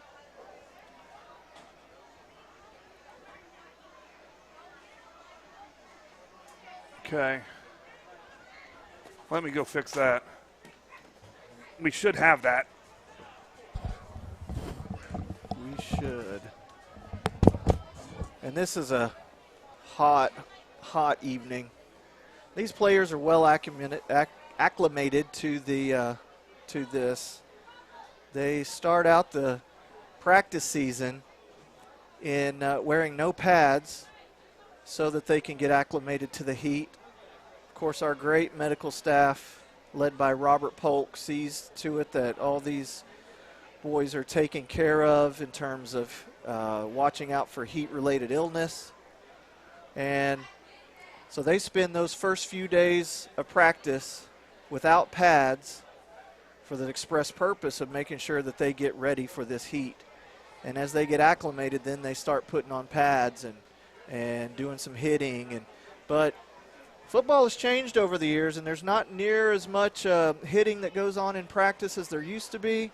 There's much more focus on proper technique, proper angles, proper placement of your face mask. All right, I think we got that fixed. In the proper place to get tackles. Did you see my technique on there? And this is Get in the corner. Did that show up there? a yellow jacket walking off the field. Oh, I don't know what camera's live. I was showing them how to get that far right corner. Oh, no, I didn't Good to see. All right, we're back. Looks like a right leg issue of some kind, maybe a cramp. Hopefully cramp. That And they can he's work walking out. better and better as he comes off. Who is that, number 20? No, I don't think that's 20. I didn't see it. I was working with. There's a special technique to get the corners here. What we're gonna do, just with all the people out, we're gonna have some corner cameras set up. But just with the down personnel today, that's a deep pass, and we're on it. And there we go. And there's number 11, Corey Childs, reading that, making the interception, playing some wide receiver. And so the Jackets will take over on offense. So what our plan is to get some permanent corner cameras so we can switch to them. Love it. But we need a little more time to set up. Week 0 was not ready. We got, especially when you're down 2 men. But there is the lean technique that I showed them. So hopefully we'll get that lean technique to catch those corners. You know, there's as much coaching goes on up here in the booth. That's true. As down there on the field. Maybe not quite as much, but some strong technique coaching up here. Yeah, and it's this is the purpose of this is. I think we needed a behind-the-scenes episode. We should. We could get one of them. That's a good idea. Yeah. Just behind the scenes, back of my head. People filming people.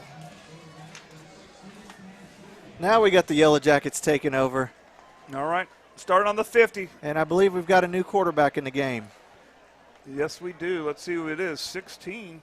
And we've got a there flag. We got a flag. Also. Nice little run. Up the middle.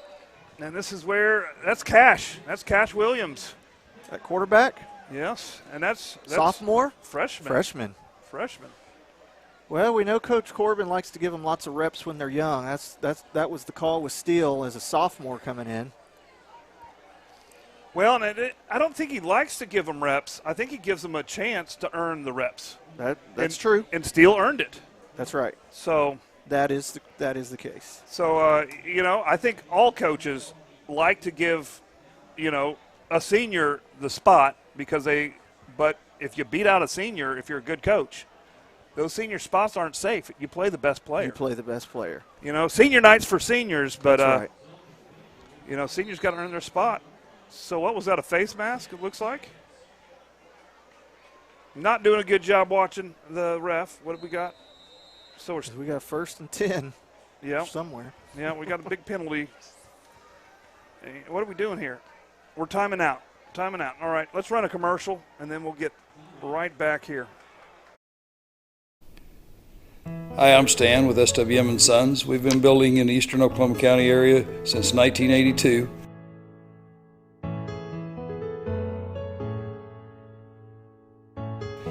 We can help you with the plans from start to finish or just use the ones that you have. We'd be happy to build on your land or ours. We have subdivisions or just build on yours. Give us a chance to earn your business today.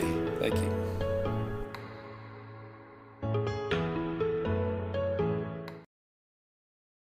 Yeah, they need rest breaks. All right, we're just talking about where it seems like they're taking a long time right now. We really think that they're trying to slow it down a little bit, make sure people are hydrated, especially the team from Virginia. We don't want anybody hurt, especially heat related. And so I'm really impressed with what they're doing. But yeah, they're kind of doing that, and the refs are taking some long conferences. They talk about Cane's chicken. Of course they do, because it's delicious. Of course, and B, the sauce. They're contemplating getting some new corrective lenses from Medill Vision Source, so they can call the best game possible. Yes. But C, mainly it's about keeping these boys hydrated, and looking at Beacon Hill is playing Ironman for sure, and they need to make sure they're hydrated. Absolutely. And give them a little bit of rest, and we want them rested so we can they can give us everything they got, so we can fight against a healthy team. That's a little handoff to a new running back, and he's going to get knocked out of bounds. It'll be Juju Smith. Yeah, I think it is Juju Smith. Is it? I believe so. Number 6. Number 6, freshman Juju Smith. Another freshman. Nice little run. Juju asked me today, Mr. Johnson, are you going to be at the game tonight? And I didn't think I was going to. So here I am watching him. I said, I'm going to be watching on the stream. I said, what number are you? Number 6. Number 6. Okay. So here we go. Juju's excited, and we saw some of his quickness and speed to get to the edge on that play. Well, nice little cut, nice little cut. A lot of good vision I see out of that, and I'm just impressed. We keep retooling, and you look at all these seniors on the field, like, what are we going to do next year? Well, you got little Juju Smith, and he's not little, but he's here, and he's going to be. We got him for what? 3 more years? Yep, and let me tell you, he wants to make a name for himself. Oh, a little handoff with a little motion. And he didn't get very far. I think that was Ross Griggs, maybe? That's who it was. Sophomore? I think so. I think sophomore. 34. We're going to really get to hear some names of our depth, and I see that as a good thing. I see that as a great thing. Because, the best way to get ready for Friday night is playing Friday night. Yep. Oh, nice little throw. What a move. And he's going to bowl his way through. He's still going. He's still going. And they get him down. He's going to be right about the 21, 22-yard line, and that's 81. That's Connor Stover. Connor Stover making a jab step to the left and then cutting back inside. Very good move. He's a player. And that's a junior getting to play out there. That's good. With a game like this, practice had to be quite good this week, I would think, with a lot of the backups feeling like they were going to get in the game. Well, it's got to be good. There's a little bit of contact. I didn't see a flag. It's offsides. I don't think they threw the flag. Oh, no, there it is. I was like, I didn't see one. Everybody saw it that it was offsides. But yeah. Tristan Ridgway saw it. He took the hit. It's going to be 3rd and about a yard. Took it like a man. Yeah.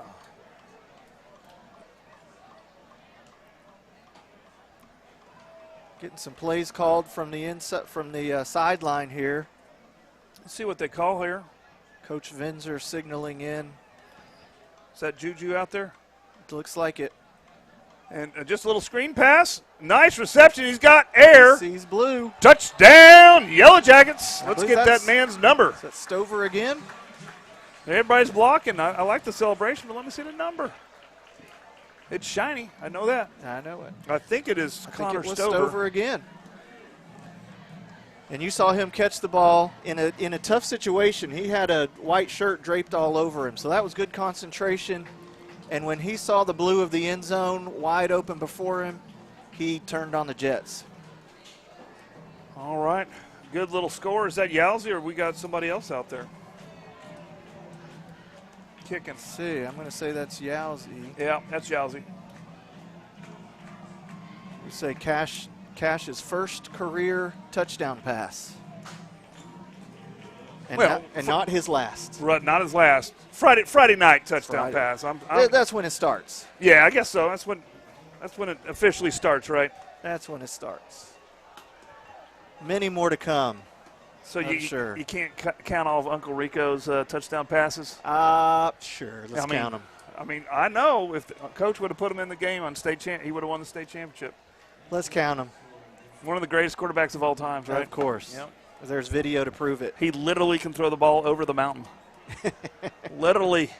A VHS cassette tape to prove it. And just for the record, the season record for touchdowns thrown in a season is 71 touchdowns by Mason Fine from Locust Grove in 2014. Wow. 71 touchdowns in a season. That's impressive. Yeah, those are Madden stats, right? They are. All right. So 58-0, 3:58 left in the half. If you're still with us, we're still seeing really good things. The best thing that I'm seeing is how the lines are working together, the discipline. Both me and Mr. Johnson have coached before football, I guess Mr. John's still coaching, just not Right. football. Not the gridiron. But, we've seen teams on air not be able to score a touchdown, not be able to work together. That's right. And so they're an oiled machine this early in the season. That's great to build on. There's a kick down to the 5. That kid is fast. And fairly fresh, it looked like. And it looks like a little flag in the range of hit out of bounds, late hit. That would be my guess. And that's excitement. That's first game. That's absolute young players getting in there, playing special teams, trying to show coach they're ready to get on the top 11. Right. Well, that's what it's all about. And this is a cool crowd to play in front of. I mean, how cool is this? Absolutely. The whole student section, people aren't sitting on each other's laps. Well, not all over the place. Some people are sitting on each other's laps. But those are called kids usually. They're kids on their parents' laps. But mainly, there's not very many empty seats here at all. No, there's not. And this crowd has stuck around, is excited for this season, as exciting a beginning to the season as Choctaw has seen in maybe 2 decades. Yeah. Maybe more. Well, I've been watching Choctaw football since '99. So we haven't had as high expectations as we have this year ever in that time. No. This looks to be a broken play. Or a quarterback draw, but he seemed to scamper out of bounds quick. So probably broken play. Good little play where he gained, I think, a yard. He did. He made a little something out of nothing. And avoided the hit. And, sometimes avoiding the hit is better than yardage. We give a little shout out to our former JROTC chief who's retired, Chief Kula, watching at home. Chief, we miss you. And JROTC is still going strong, carrying your legacy forward. They had a little deal for him at the volleyball game on Thursday night. Well deserved. So, yeah, it was pretty cool. Oh. Incomplete. And that was one of several balls we've seen tonight from the quarterback thrown up for their talented wide receivers to run under and try to get their hands on. And we got a little turned around in the secondary, back up back there, getting some good experience against a quality wide receiver. Right, and that's, I was about to say they're still leaving their starters in, but that's all they got. That is. So this is a good test because that we don't have a roster, but the guy on the top of your thing is probably about 6'3". Yes. This guy down here at the bottom of your screen, it looks about 6'5". And he's a serious built. dude. He's fast. Good coverage, man. Good coverage. You just put your hands right there in the basket. That's textbook. Yep. Coach is doing something good. What is this, Coach Carter? I believe so. Is he still DB coach? And Coach Jones has got the DBs this year too. Okay. Because I know Jones got receivers, but man, now we do got these senior corners that are just basically you're not going to be able to throw one-on-one on those corners. Right. It allows these safeties to play, have some fun. Absolutely. All right, 4th down. They're going to go for it on as well 45. They should. So, this is a play that, if you're just practicing, and it looks like we've got a shot clock violation.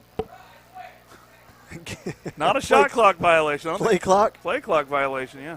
Whatever it is. Whatever it is, yeah.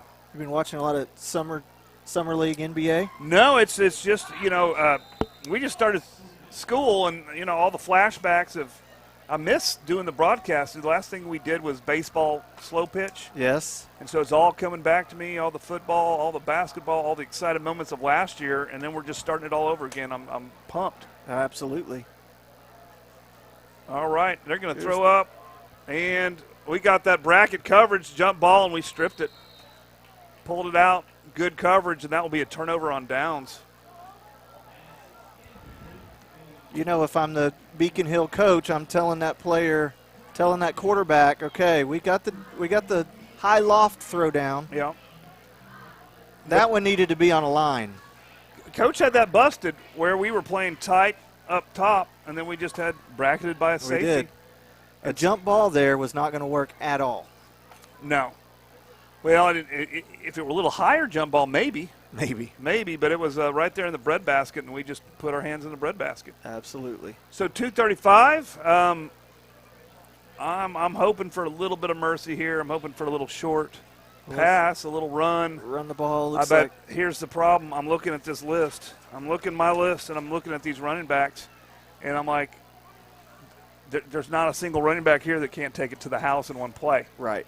I'm looking at some of these wide receivers, and I'm like, the slowest wide receiver on here, he could take it to the house from a screen pass the next play. He could. Because when you're the slowest of the fast guys, you're still fast. And we've kind of heard that from some of the coaches and some of the talk around school. These young kids, the underclassmen, have so much speed. Oh, yeah. I mean, I think the freshmen kick it off Monday night, so does the JV. Yes. And that's going to be exciting. That's going to be real exciting. Newcastle, I believe. I think so. I got it up in my room. Didn't bring it here. But, yeah, I'm pretty excited about that. They're excited, too. And that's what I love to see, especially getting to teach the freshmen. These are kids coming up to play some big-time football on the freshman level, and it's exciting for them. Oh, yeah, and they're pumped, and it's such a good program. Now, I talked to all the coaches. That's fun for me to do. Absolutely. And I was talking to, what's cool about Choctaw right now is, we've always been the elite fine arts school in the state. Sure. Drama program, we have more state champions than anybody probably in the history of time for drama state championships. And counting. Of course, our band, for the past decade or over a decade has always been up there in the top elite bands. Let me do this play here. And they covered it well. Covered it very well, and I think that was 83. Was that Stover? No, 83.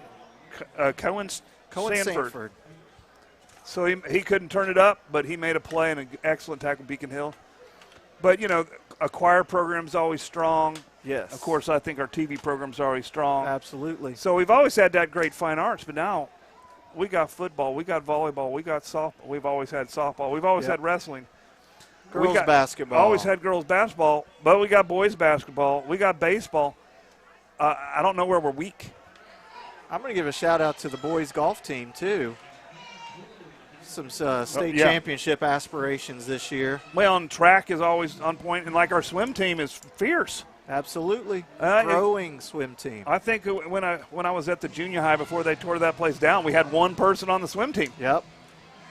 And now, look at it. It's crazy. I think there's 20, 30 swimmers out there. Oh, my goodness. Oh, he just stepped out of bounds. Some of that young speed we're talking about. He was just walking that line, just like Johnny Cash says, and he just stepped out. And one of the things that we have heard over and over from Cash Williams, in addition to being a really good kid, he has the wheels. He does. And that was Cash, right? That was Cash. Okay, good. That's why I made the Johnny Cash reference. Love it. I don't think he's related to Johnny Cash, but that. I wish he was. That's one of the. We call him the Man in Blue. Man in Blue. I like it. Okay. We're getting a tight formation here, and just a little pitch. Let that little dude. Oh my goodness! Look at him go. Was that Juju? That's Juju Smith. He's still up. Ball's on the ground, but they blew it dead. Looking a little bit like Emmitt Smith. He really does. That's stutter step. And just that quick lateral movement. Yep. Quick shift. That man earned a living just making those quick shifts, hitting those small holes, and just making a 2-yard play into a 5 or 7. There's some more space for him, and he wants to find Blue. He fought an arm tackle, fought another one, and takes 2 to bring him down at about the 2 or 3. They're calling it the 2. So it'll be 1st and goal at the 2. And he's saying, Coach, leave me in. Well, yeah. He's looking for that Blue. Friday Night Blue. They're going to have to I run the clock out on the half. Yeah, I think that's a wise decision. So that is going to be halftime. Your score is 58, Beacon Hill 0. And we're going to have a halftime. We're going to run some commercials. And we're going to try to bring you, I think the band's going to come out. So I'm going to try to get it set up so we can see. Good. I think they only have the first movement. That's the way it goes. They build on their movements each week. But we'll try to get some camera footage of the band. I think Palm might be doing something. Probably. The problem with Palm is we can't actually put their music on. Right. So copyright issues. Either I sing it, or you can just get on your Spotify or whatever and play the music that they're supposed to play. I vote for the first option. All right. I'm serious. I hope it's clean, because I don't want to get thrown out. All right, but we're going to go on to commercials, and we'll be right back with the second half.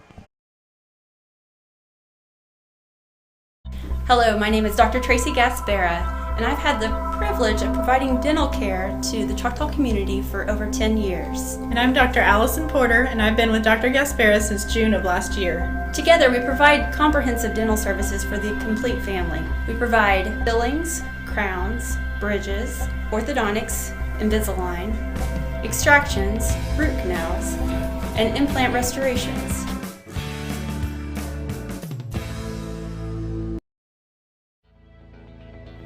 Vision Source, Midwest City. We believe life is all about your vision. How clear is your vision? Vision Source Midwest City is the leading provider of optometry services and vision care products in the Choctaw and Midwest City community. And we want to help you achieve and maintain a clear vision for years to come. Hi, I'm David Gleason, owner of Dave's Driving School. Hope you're enjoying the game or the match, whichever it might be. And we hope you keep us in mind for all your driver's education needs. We offer comprehensive driver's education for your insurance discounts and to get your permit. We offer individual driving lessons for both teens and adults. And we offer the state driving test when it comes time for you to take your drive test for your license. Just keep us in mind for all your drivers ahead, and go Jackets.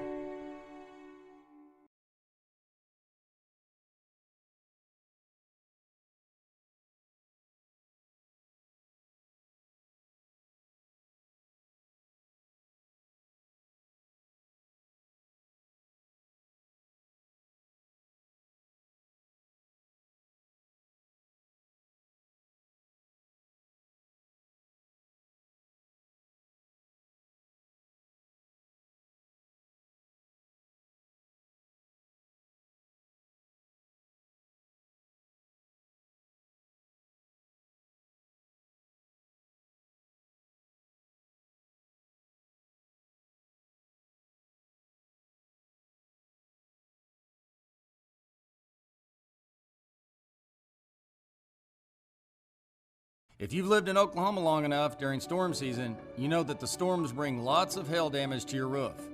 With that hail damage comes an insurance claim, and there's no one better to call than Cantrell Roofing and Construction. Since 1987, A+ Better Business Bureau rated, state licensed, bonded, and insured, our full-time staff takes all the stress out of an insurance claim or any project.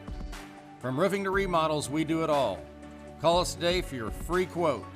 And always remember, got hell, call Cantrell, 642-8558.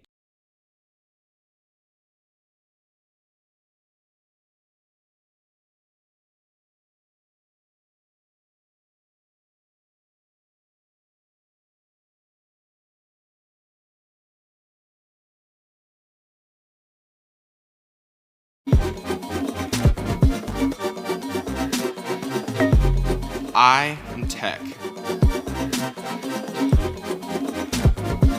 I am Tech.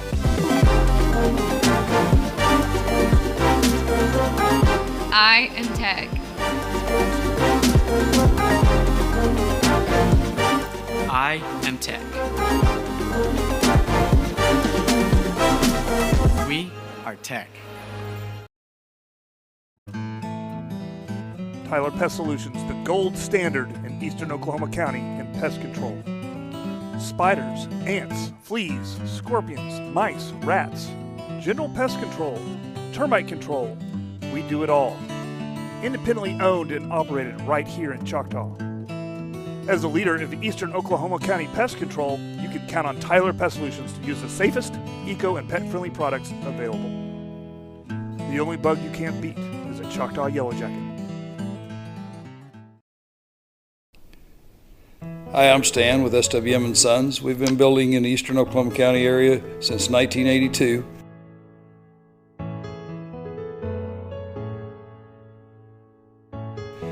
We can help you with the plans from start to finish, or just use the ones that you have. We'd be happy to build on your land or ours. We have subdivisions, or just build on yours. Give us a chance to earn your business today. Thank you.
Get ready for the pride of Choctaw.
Hello, my name is Dr. Tracy Gaspera, and I've had the privilege of providing dental care to the Choctaw community for over 10 years. And I'm Dr. Allison Porter, and I've been with Dr. Gaspera since June of last year. Together, we provide comprehensive dental services for the complete family. We provide fillings, crowns, bridges, orthodontics, Invisalign, extractions, root canals, and implant restorations.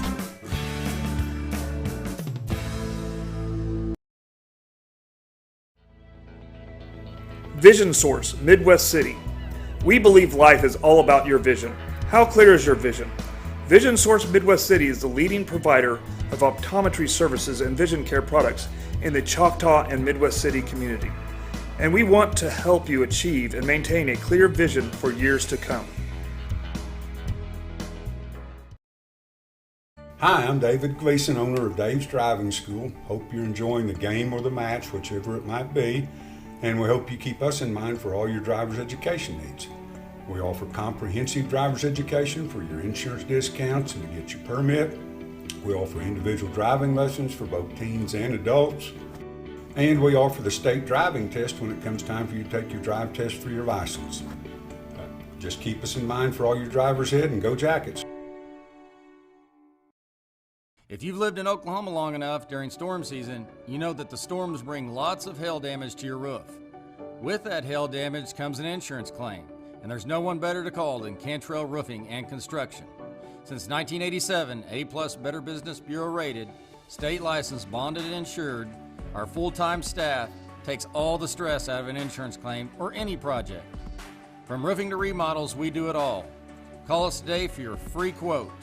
And always remember, got hell, call Cantrell, 642-8558. Hi, I'm Darren McKelvey, your local farmer's insurance agent. My roots run deep in Choctaw. I am deeply honored to have the opportunity to protect the families in the community where I grew up and am now raising my family. Oklahoma has had its share of catastrophes the last several decades, and having the right agent during your time of need can make or break your recovery, whether you're at your auto, home, toys, business, or the most important, life insurance. With nearly 50 years of combined insurance experience, we would love an opportunity to talk to you. Give us a call at 405-281-6900. Go Jackets!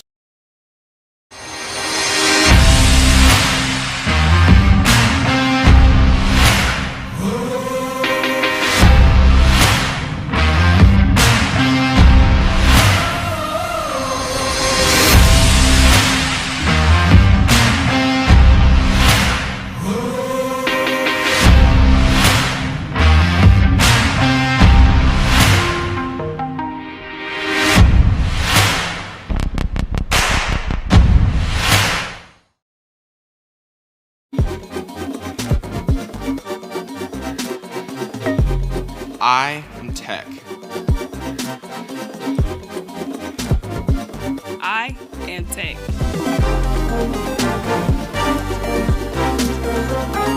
I am Tech.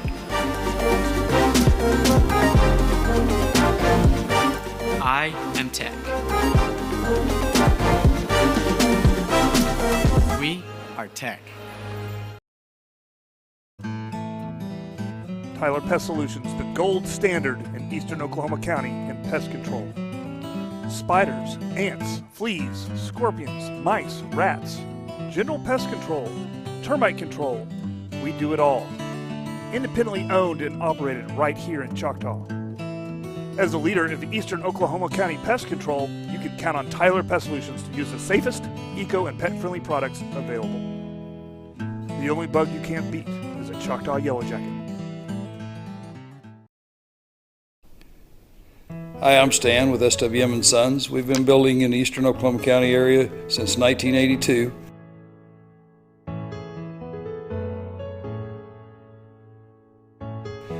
We can help you with the plans from start to finish or just use the ones that you have. We'd be happy to build on your land or ours. We have subdivisions or just build on yours. Give us a chance to earn your business today. Thank you.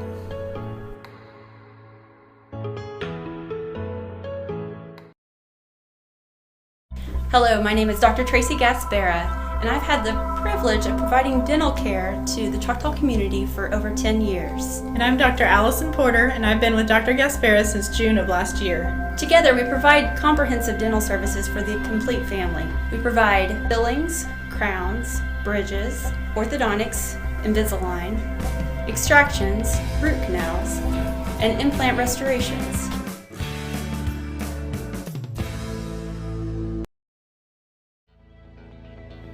Vision Source, Midwest City. We believe life is all about your vision. How clear is your vision? Vision Source Midwest City is the leading provider of optometry services and vision care products in the Choctaw and Midwest City community. And we want to help you achieve and maintain a clear vision for years to come. Hi, I'm David Gleason, owner of Dave's Driving School. Hope you're enjoying the game or the match, whichever it might be. And we hope you keep us in mind for all your driver's education needs. We offer comprehensive driver's education for your insurance discounts and to get your permit. We offer individual driving lessons for both teens and adults. And we offer the state driving test when it comes time for you to take your drive test for your license. Just keep us in mind for all your drivers ed and go Jackets. If you've lived in Oklahoma long enough during storm season, you know that the storms bring lots of hail damage to your roof. With that hail damage comes an insurance claim, and there's no one better to call than Cantrell Roofing and Construction. Since 1987, A+ Better Business Bureau rated, state licensed, bonded, and insured, our full-time staff takes all the stress out of an insurance claim or any project. From roofing to remodels, we do it all. Call us today for your free quote. And always remember, got hell, call Cantrell, 642-8558. Hi, I'm Darren McKelvey, your local farmer's insurance agent. My roots run deep in Choctaw. I am deeply honored to have the opportunity to protect the families in the community where I grew up and am now raising my family. Oklahoma has had its share of catastrophes the last several decades, and having the right agent during your time of need can make or break your recovery, whether you're at your auto, home, toys, business, or the most important, life insurance. With nearly 50 years of combined insurance experience, we would love an opportunity to talk to you. Give us a call at 405-281-6900. Go Jackets!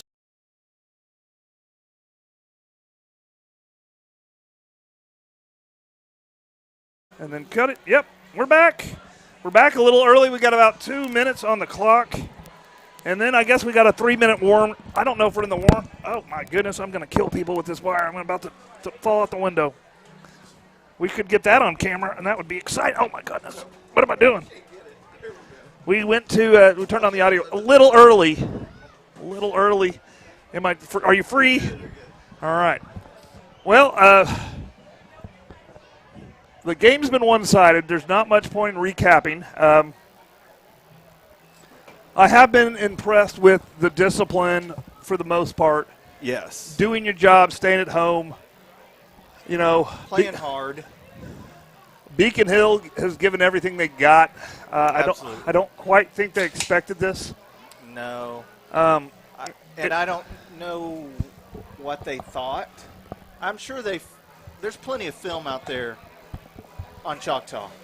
So, you know, and there's film exchange sites like Huddle and things like that. But right.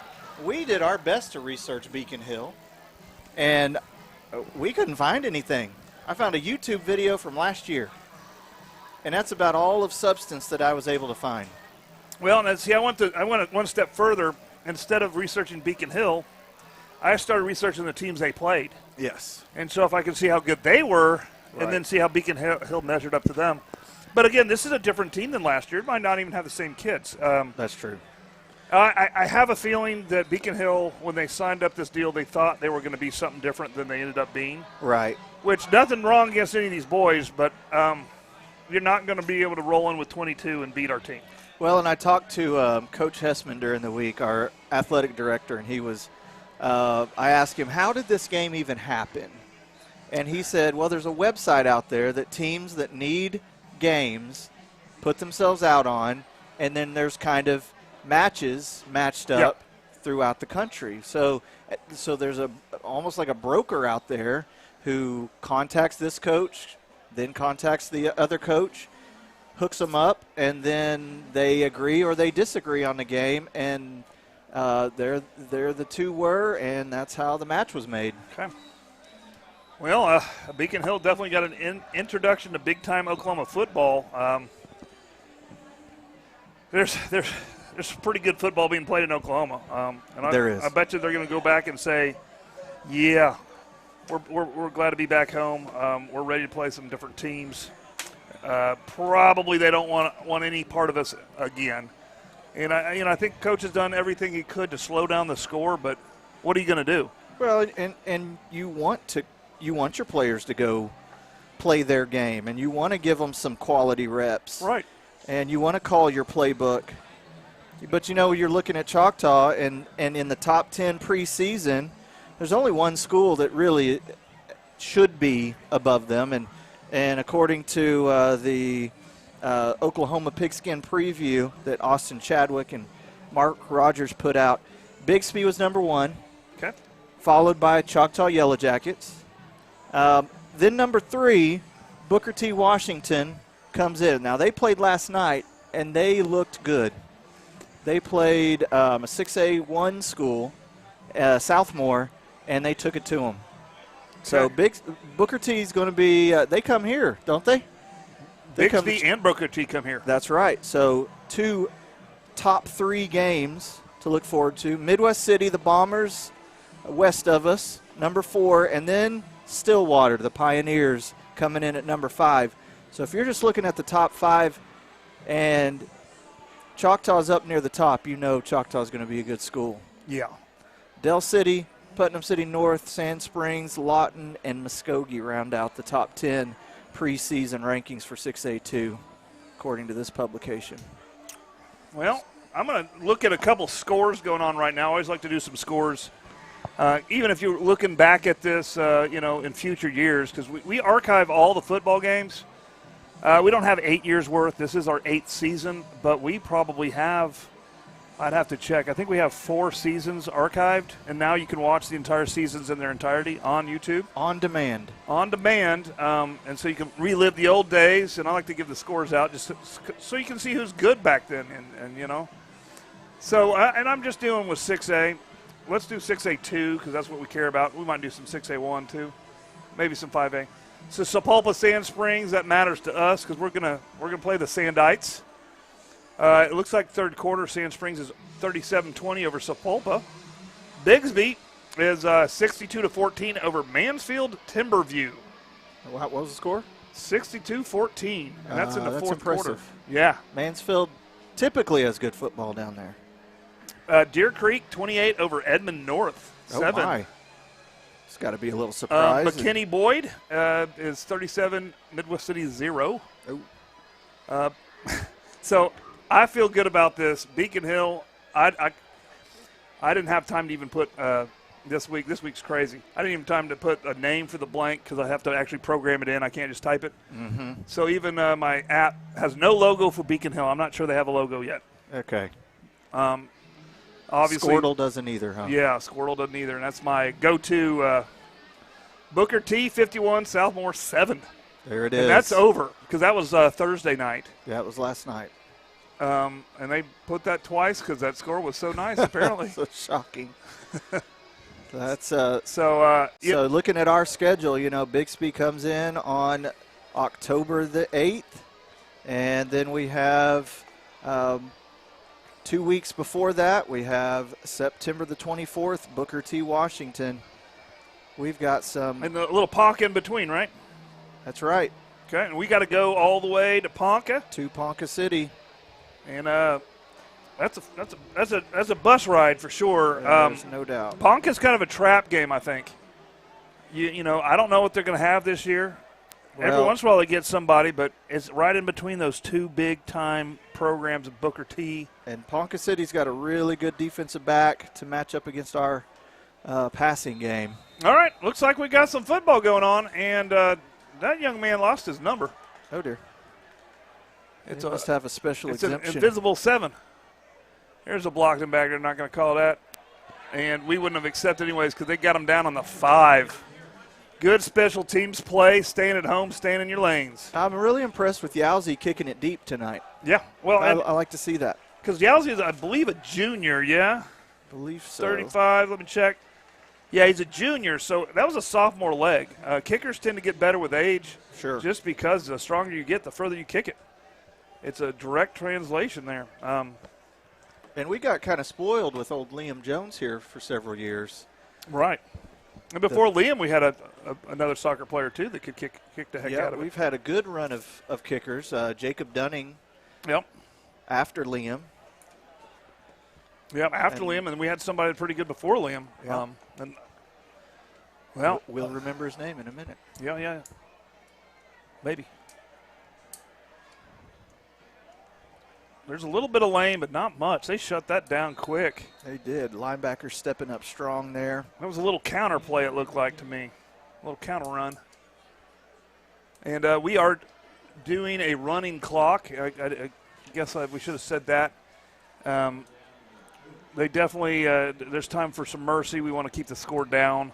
And that's Tegan Hale in there on the tackle there. And so it looked like a gain of 1.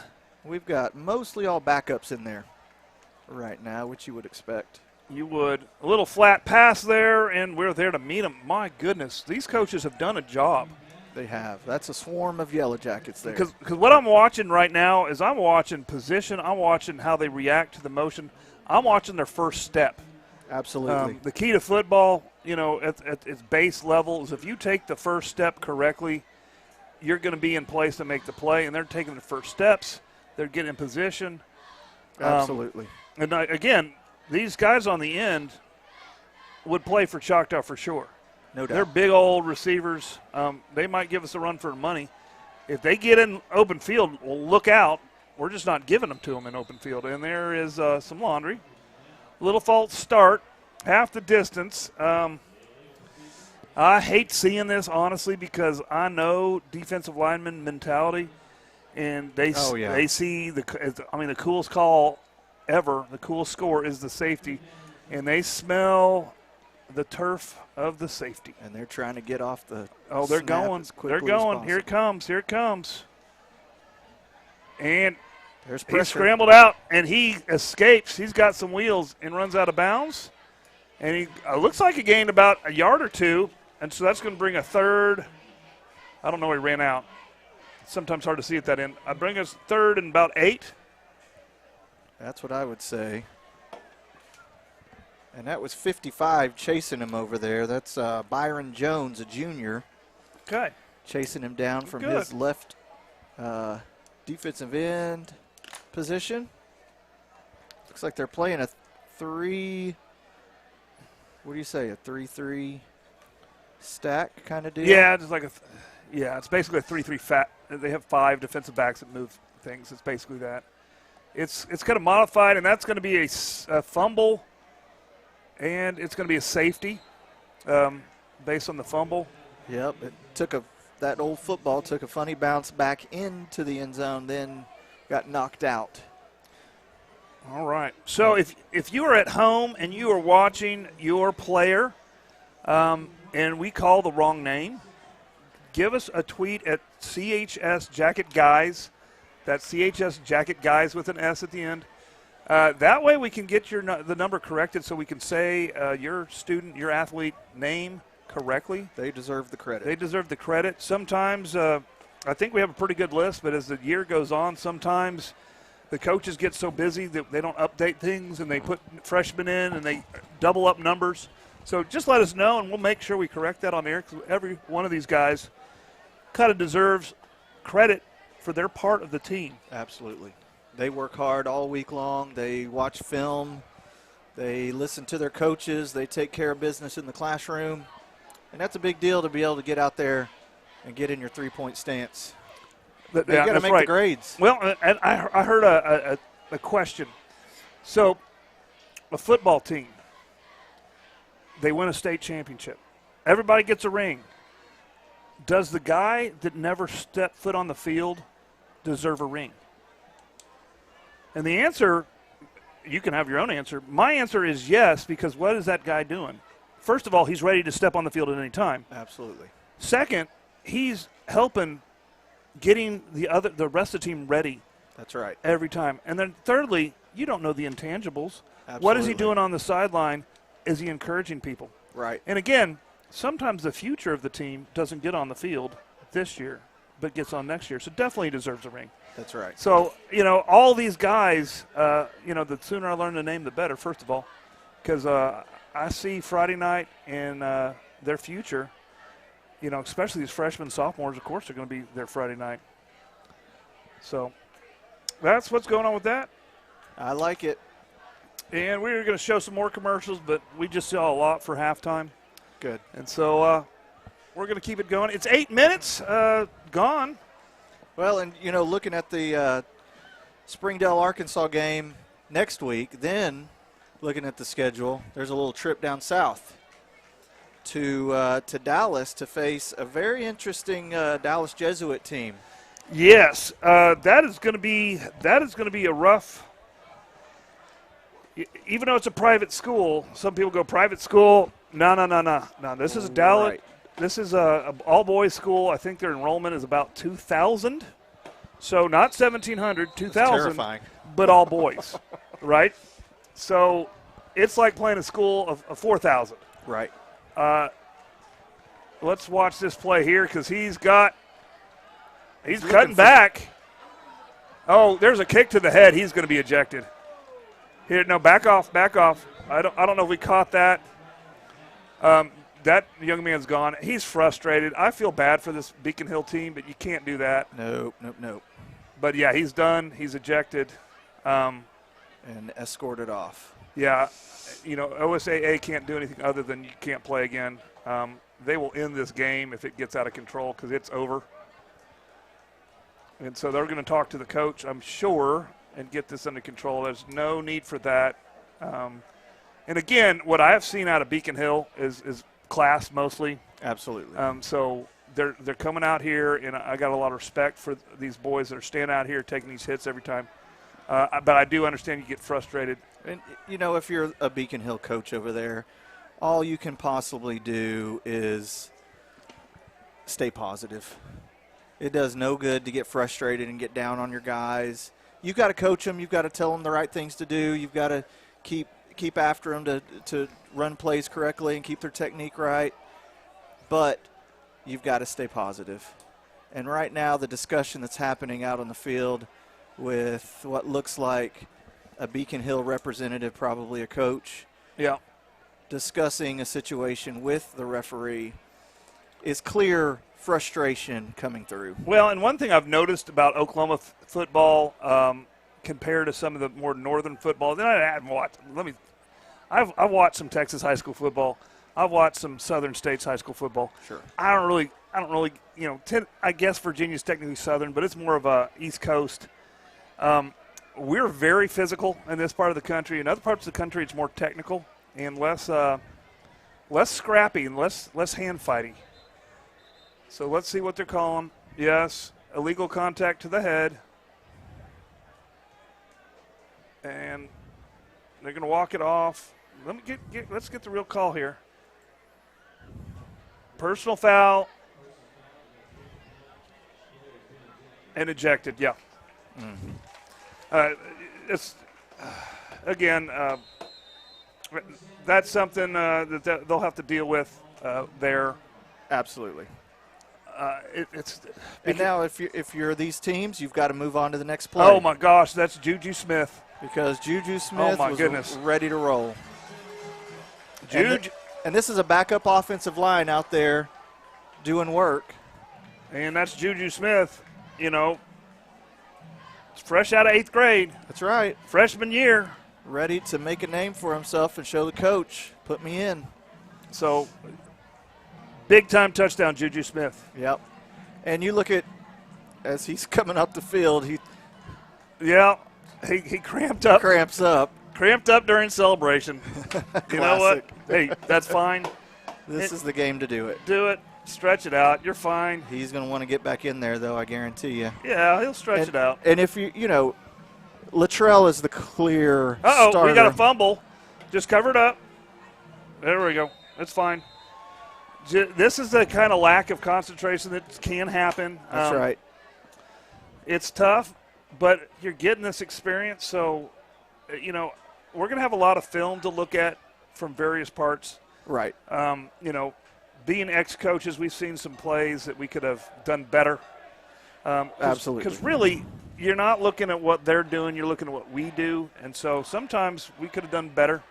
And so I've seen several things where we can improve on. This is not the team that we're going to have at the end of the year, but this is definitely a good start. And I like getting to see some of these backups.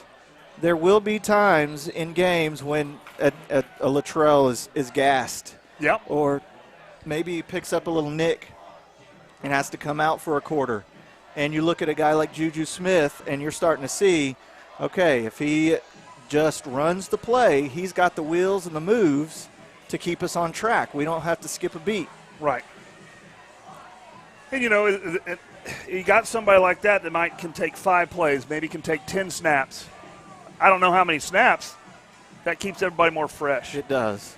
But even if you just get 1 or 2 snaps a game as a freshman and you do what he does with them, look out his senior year.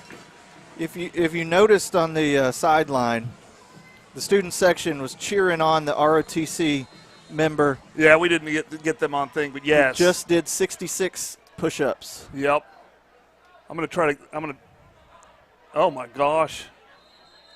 Okay, just call it a touchback. I think that went out of bounds. Here, I'm gonna make sure they get that next time. Yes. Here's looking at the schedule moving forward after this tough Dallas Jesuit team that we expect a really good battle from. Going down to Dallas is always a good experience. I believe last year those trips to Arkansas prepared this Yellow Jackets team, brought us together, grew us in a way that prepared us for some of those late season games. And now we come back to the play here. We're going to see this Beacon Hill team lined up with 2 wides on each side and some motion here. And a handoff on a jet sweep across the face. And not much room to roam for that running back as the Yellow Jackets kept the end cornered and brought down the running back there. Yeah, and I'm talking about that Jesuit team and how much those road trips really bring a team together. Oh, yeah. Now, the thing with Jesuit, and I've watched a lot of film. When I heard they were on there, I watched a lot of film. That's kind of in an area. I know a lot about the football in that area. I know several of the coaches in that area. Yep. Your old hometown That's area? My hometown area. A lot of the people I went to high school actually are in that area coaching, so I can get the scoop. Not at Jesuit, but Jesuit is a disciplined team. They don't make little mistakes. They actually beat you by not making mistakes, and they let you basically sink yourself. That's a nice little pitch and catch, and then we have a flag after the fact in the line area. So that's usually a late hit. That's usually hands to the face. That's usually some kind of blocking too much. So we'll see what it is. Personal foul, roughing the quarterback. Passer. And you need to make that call if it's there. Every time. And as a Yellow Jacket, you need to show some discipline here. That does not help a young player get on the field in a meaningful game. It doesn't, no. But this is also a learning point. You know, if this was a close game, you just gave them 15 yards. So yes, it's part of the learning process. And I mean, it's so cool getting on the field Friday night. Absolutely. So there's a little bit of that going with it. It's awesome. All right. And I mean, those are some big receivers. That guy went a little early, but I wouldn't call it either. We got a fade, well covered. He had to kick back. It floated, and they knocked it loose. Good coverage. And the receiver there is asking for some pass interference, but in a ball thrown up in the air like that, you've got 2 players fighting for the ball. Both players have a right to the ball. Well, and it's also underthrown, and so there was a lot of when he cut back, there's a lot of contact just caused by the stoppage. they're never going to call that one. No. That's if you can grab it, great, but basically you can do whatever you want.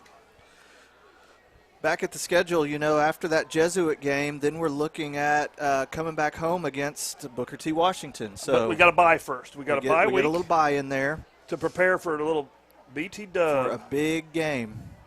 Oh, nothing there. I'm not sure what we're going to – they're going to basically try to keep these kids from rioting. So they threw a flag. I didn't see anything wrong necessarily. Maybe we crawled over the quarterback. Yeah, it's on us.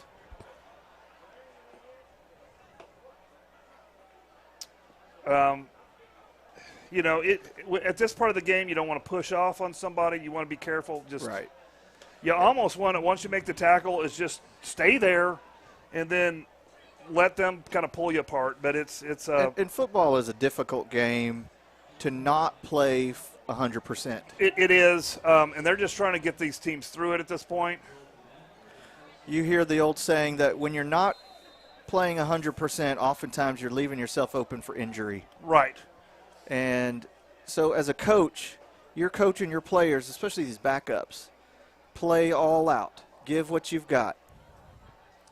Well, and of course, if I'm a backup and I'm on the field, I don't think I'm a backup. Absolutely. I think I should be a starter. I think I'm going to fight for being a starter, and I'm going to show what I got on the field. And if I go half speed, this is your home field too. You want to protect it. If I don't go, and then I'm not going to get to play. Right. And so I'm going to show Coach. I'm going to show Coach what I can do, and I like it. I like it. I'm watching some of these linebackers play. Jacoby McLean out here on the left side. It's a little flat pass, and they're going to get probably back to the line of scrimmage. And this is probably the level of team that this Beacon Hill squad will see throughout the year that we've got out there now. I see. I've watched some of the games last season. No. Not even that good. No. What they're seeing right now is probably better than most of the teams they'll see. Well, that speaks well of our program. I think Beacon Hill was planning on being better this year and having more players, and it just didn't happen. Right. I think COVID probably hurt their plans a lot, and that's going to be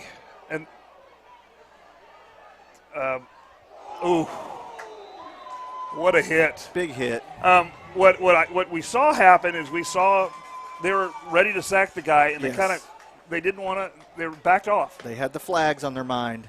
Well, I think they were just. I think they had to take it easy. Let's take it easy. Sure. Which allowed him to squirt free. But he got punished for it because. That's quarter. Let's go ahead and go to commercial. We do have a down homeschooler, and we'll be right back. Hi, I'm Darren McKelvey, your local farmer's insurance agent. My roots run deep in Choctaw. I am deeply honored to have the opportunity to protect the families in the community where I grew up and am now raising my family. Oklahoma has had its share of catastrophes the last several decades, and having the right agent during your time of need can make or break your recovery, whether you're at your auto, home, toys, business, or the most important, life insurance. With nearly 50 years of combined insurance experience, we would love an opportunity to talk to you. Give us a call at 405-281-6900. Go Jackets!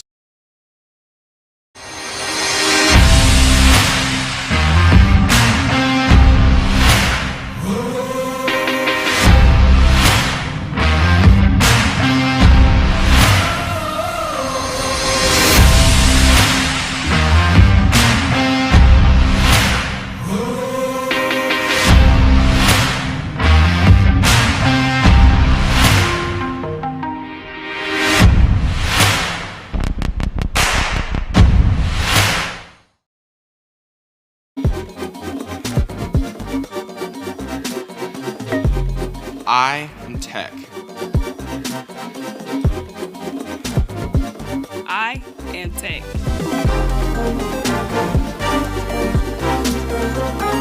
I am Tech.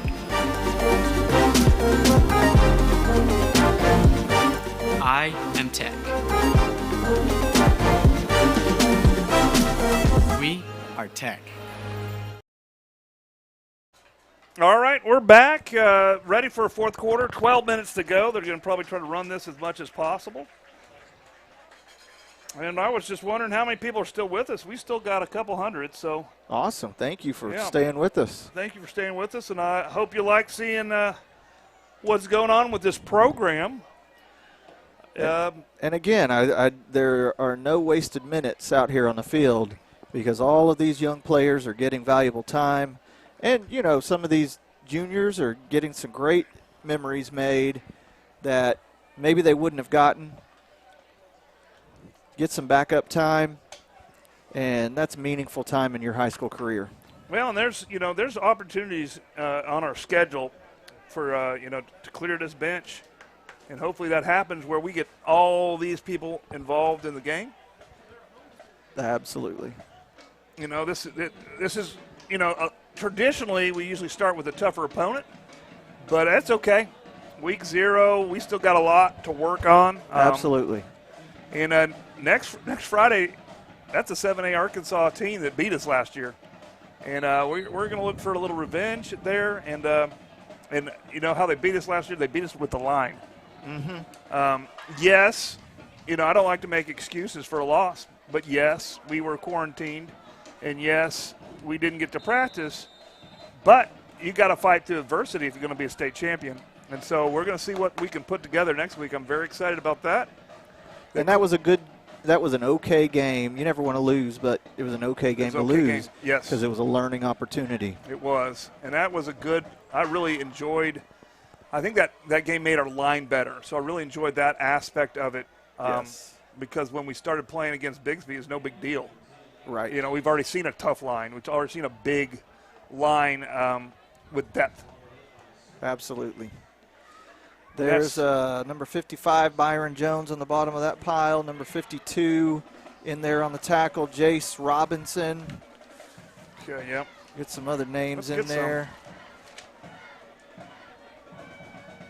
Jacoby McLean in there, number 40. Corey Childs is in there. Looks like there's Troy Barker is in there. We're talking about sophomore, junior, all guys who are getting valuable experience on a Friday night.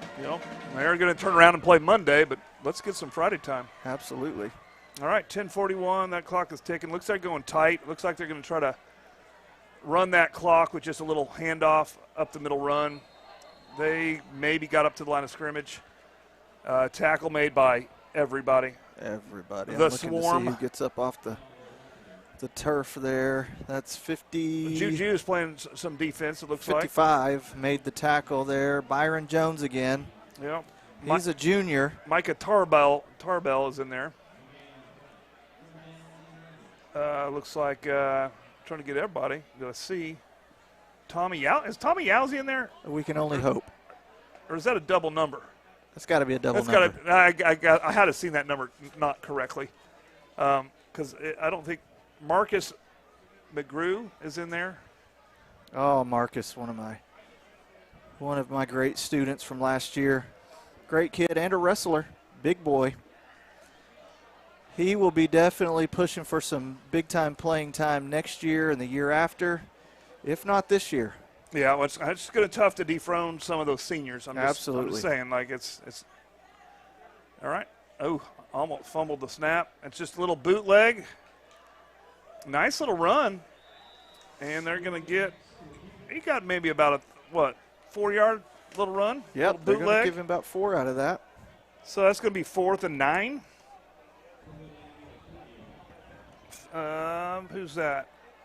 That looks like Caleb Bastida is in there now. And I'm going to say, yeah, I think Byron Jones is the one I was seeing. Byron, I've seen some quickness out of. He's made some plays. Well, once you get hungry when you're that close to the ball and you see that you're in that gap and he wants to eat. It speeds you up. You can get through that line. Absolutely. Do some damage. Now we're seeing a huddle. Yeah, they're just running the clock. They're doing it wisely because they don't want to get anybody hurt. They can't afford that. We don't want anybody hurt. No, that's but not what this game's about. I'm liking seeing these kids have been coached well. I like seeing what they're doing. They're playing the positions, and that's just I call that a P for K. The first reference on your bingo card. Yeah, I used to run that play, especially in the 7th grade when we couldn't punt. You throw it up. If you catch it, great. If they catch it, great. If it's incomplete, well, you didn't lose anything. But a lot of times you can throw it up, and it's better than a punt. P for K. P for K. Pass for kick. That's right. And you like to see the upperclassmen, the starters, cheering for these subs coming off the field, holding on a 4th down, keeping the excitement on the sideline. Of course, all these subs, like I said earlier, every practice, every day, they're getting the starters ready for the next game. Right. They're ready to go in at the drop of a hat. If their starter goes down or 2 people go down, they're ready. Absolutely. And so that's team. And so, of course, the starters like them. Absolutely. Do we have a 3rd quarterback in here? Let's see. I think so. All right. Didn't get very much. I see a 3. 93, 83. Is that it? What happened? Oh, we fumbled it. I guess we lost possession. I didn't see who the quarterback was. Didn't either. It was not Cash, and it was clearly not Steele. Well, let's see. Who's our 3rd-string quarterback? We got a bunch. It may have been a little bit of a wildcat situation. It was not a typical quarterback number. Well, we got that I saw back there. Because, it wasn't Cash, it wasn't Jax Smith. I don't know. We've got an 83 Cohen Sanford. Maybe he was running a little. I think it was 13. Wildcat. I think it was 13. 13? Will Smith? I think Will Smith was in there. It is, well, Will Smith was in there, but I don't know if he was the quarterback. We'll see the next possession. Fresh put out there. Fresh Prince. This is a formation that we don't see much anymore, but you will see some, and now we've got the ball back. Ball back. Yeah.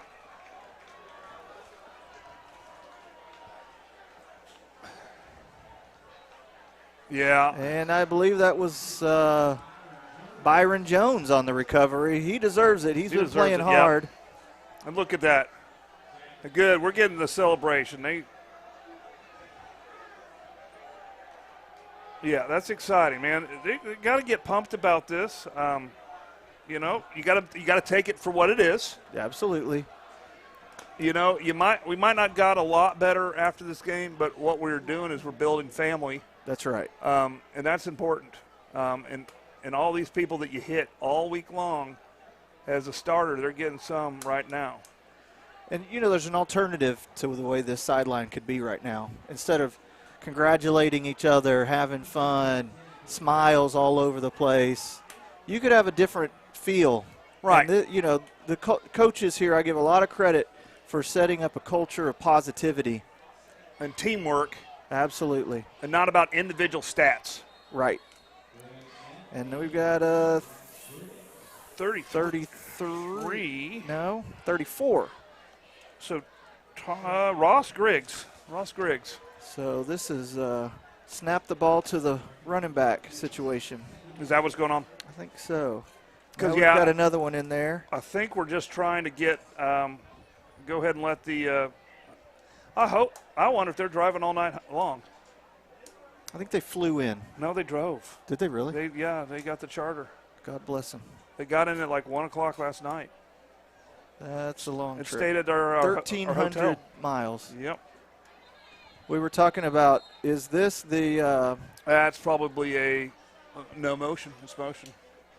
Yeah, we were talking about whether this is the record, the longest road trip in Oklahoma history. Right. And the only team that we could think of, and this was the help of our friend Russell Arms, the clock keeper, he mentioned Hoover, Alabama came and played up in Tulsa, so that would be a sizable trip. But nice little run, 34. Oh, my goodness. Oh, my goodness. He's got one man to beat. He was running for all he's what worth. a run. Look at that. Look at that. There we go. And that's going to be a sideline warning or sideline infraction. I don't care. And you're going to. I don't care. We don't need to score, first of all. And second of all, that's cool. The get-back coach on that one had no chance. Get back coach, let him go. Absolutely. You know what? Build the team. It's all about the team. You got a chance to praise one of your young kids coming up for a tough run late in a really a difficult game mentally. But and, I'm excited about what I'm seeing right now, and I'm glad these boys are excited too, because this is the future of Choctaw. First of all, it is, and it's bright. I like what I see, and it's just keep it. And I think it's going to be that's close Griggs again. Yep, Griggs again, close to a first down. Bring up a second and maybe 2. And we do have 2. I think our clock keeper's doing an excellent job, but we do have 2:31 left on the clock. And they're running it, and they should run it. And, again, I have a lot of respect for these boys on Beacon Hill. They came out here, and with a few exceptions, they played with pride. They played, absolutely, with their hearts. And we wish them luck the rest of the season. Definitely, and they should hang their heads up high, because they came and they played what I would argue is the best team in Oklahoma. Yep. And you know what? If they stand on the field with the best, maybe some of that's going to rub off on them. They can take this experience and get some W's back home. Absolutely.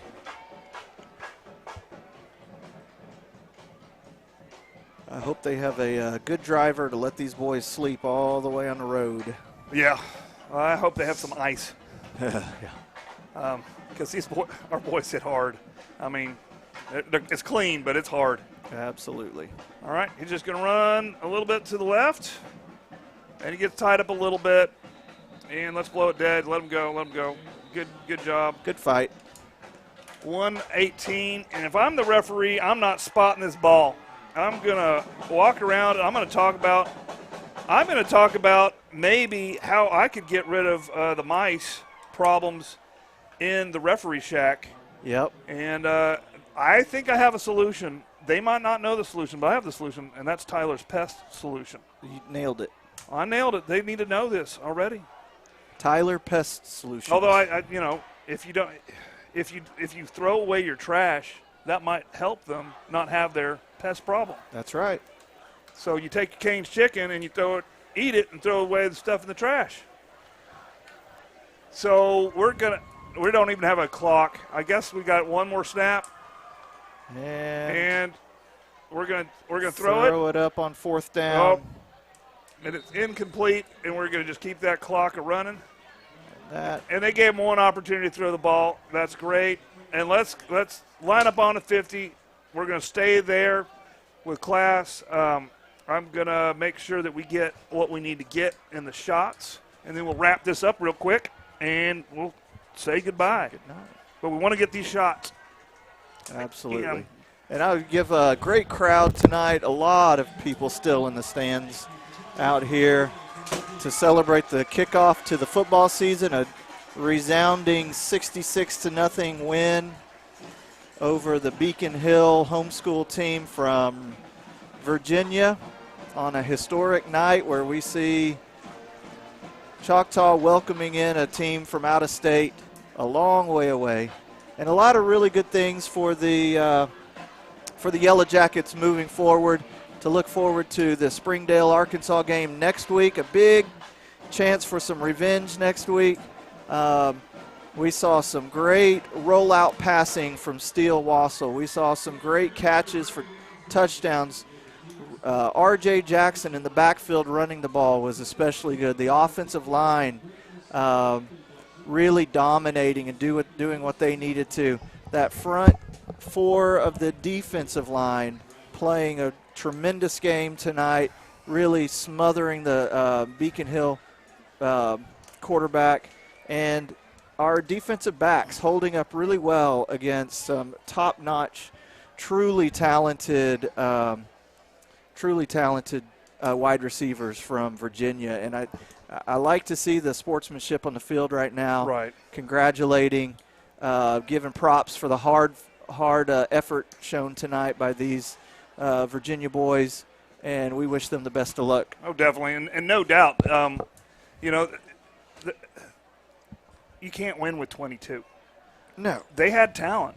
Like, for 22, you could win. There's a against lot of reason we small have schools. class divisions in this state. Right.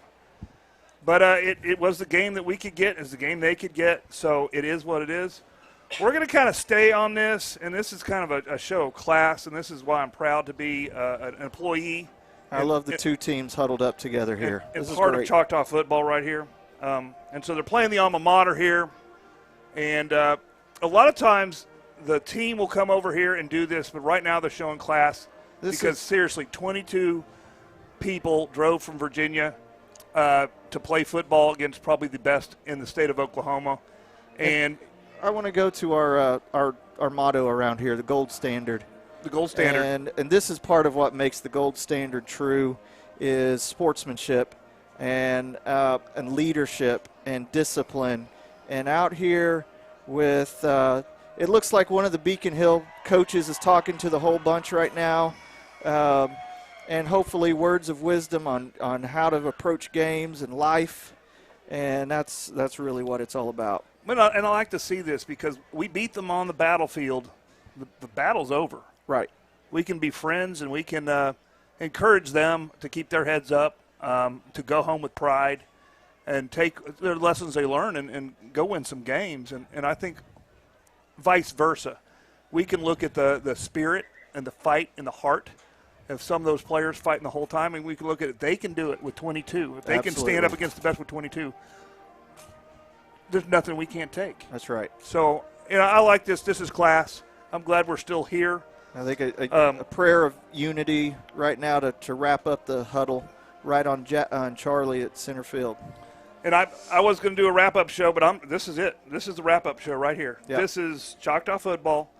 This is the program. This is family. This is what it's all about. Absolutely. All right. So we're going to fade away, and we're going to leave you with this, and then we'll be back next week.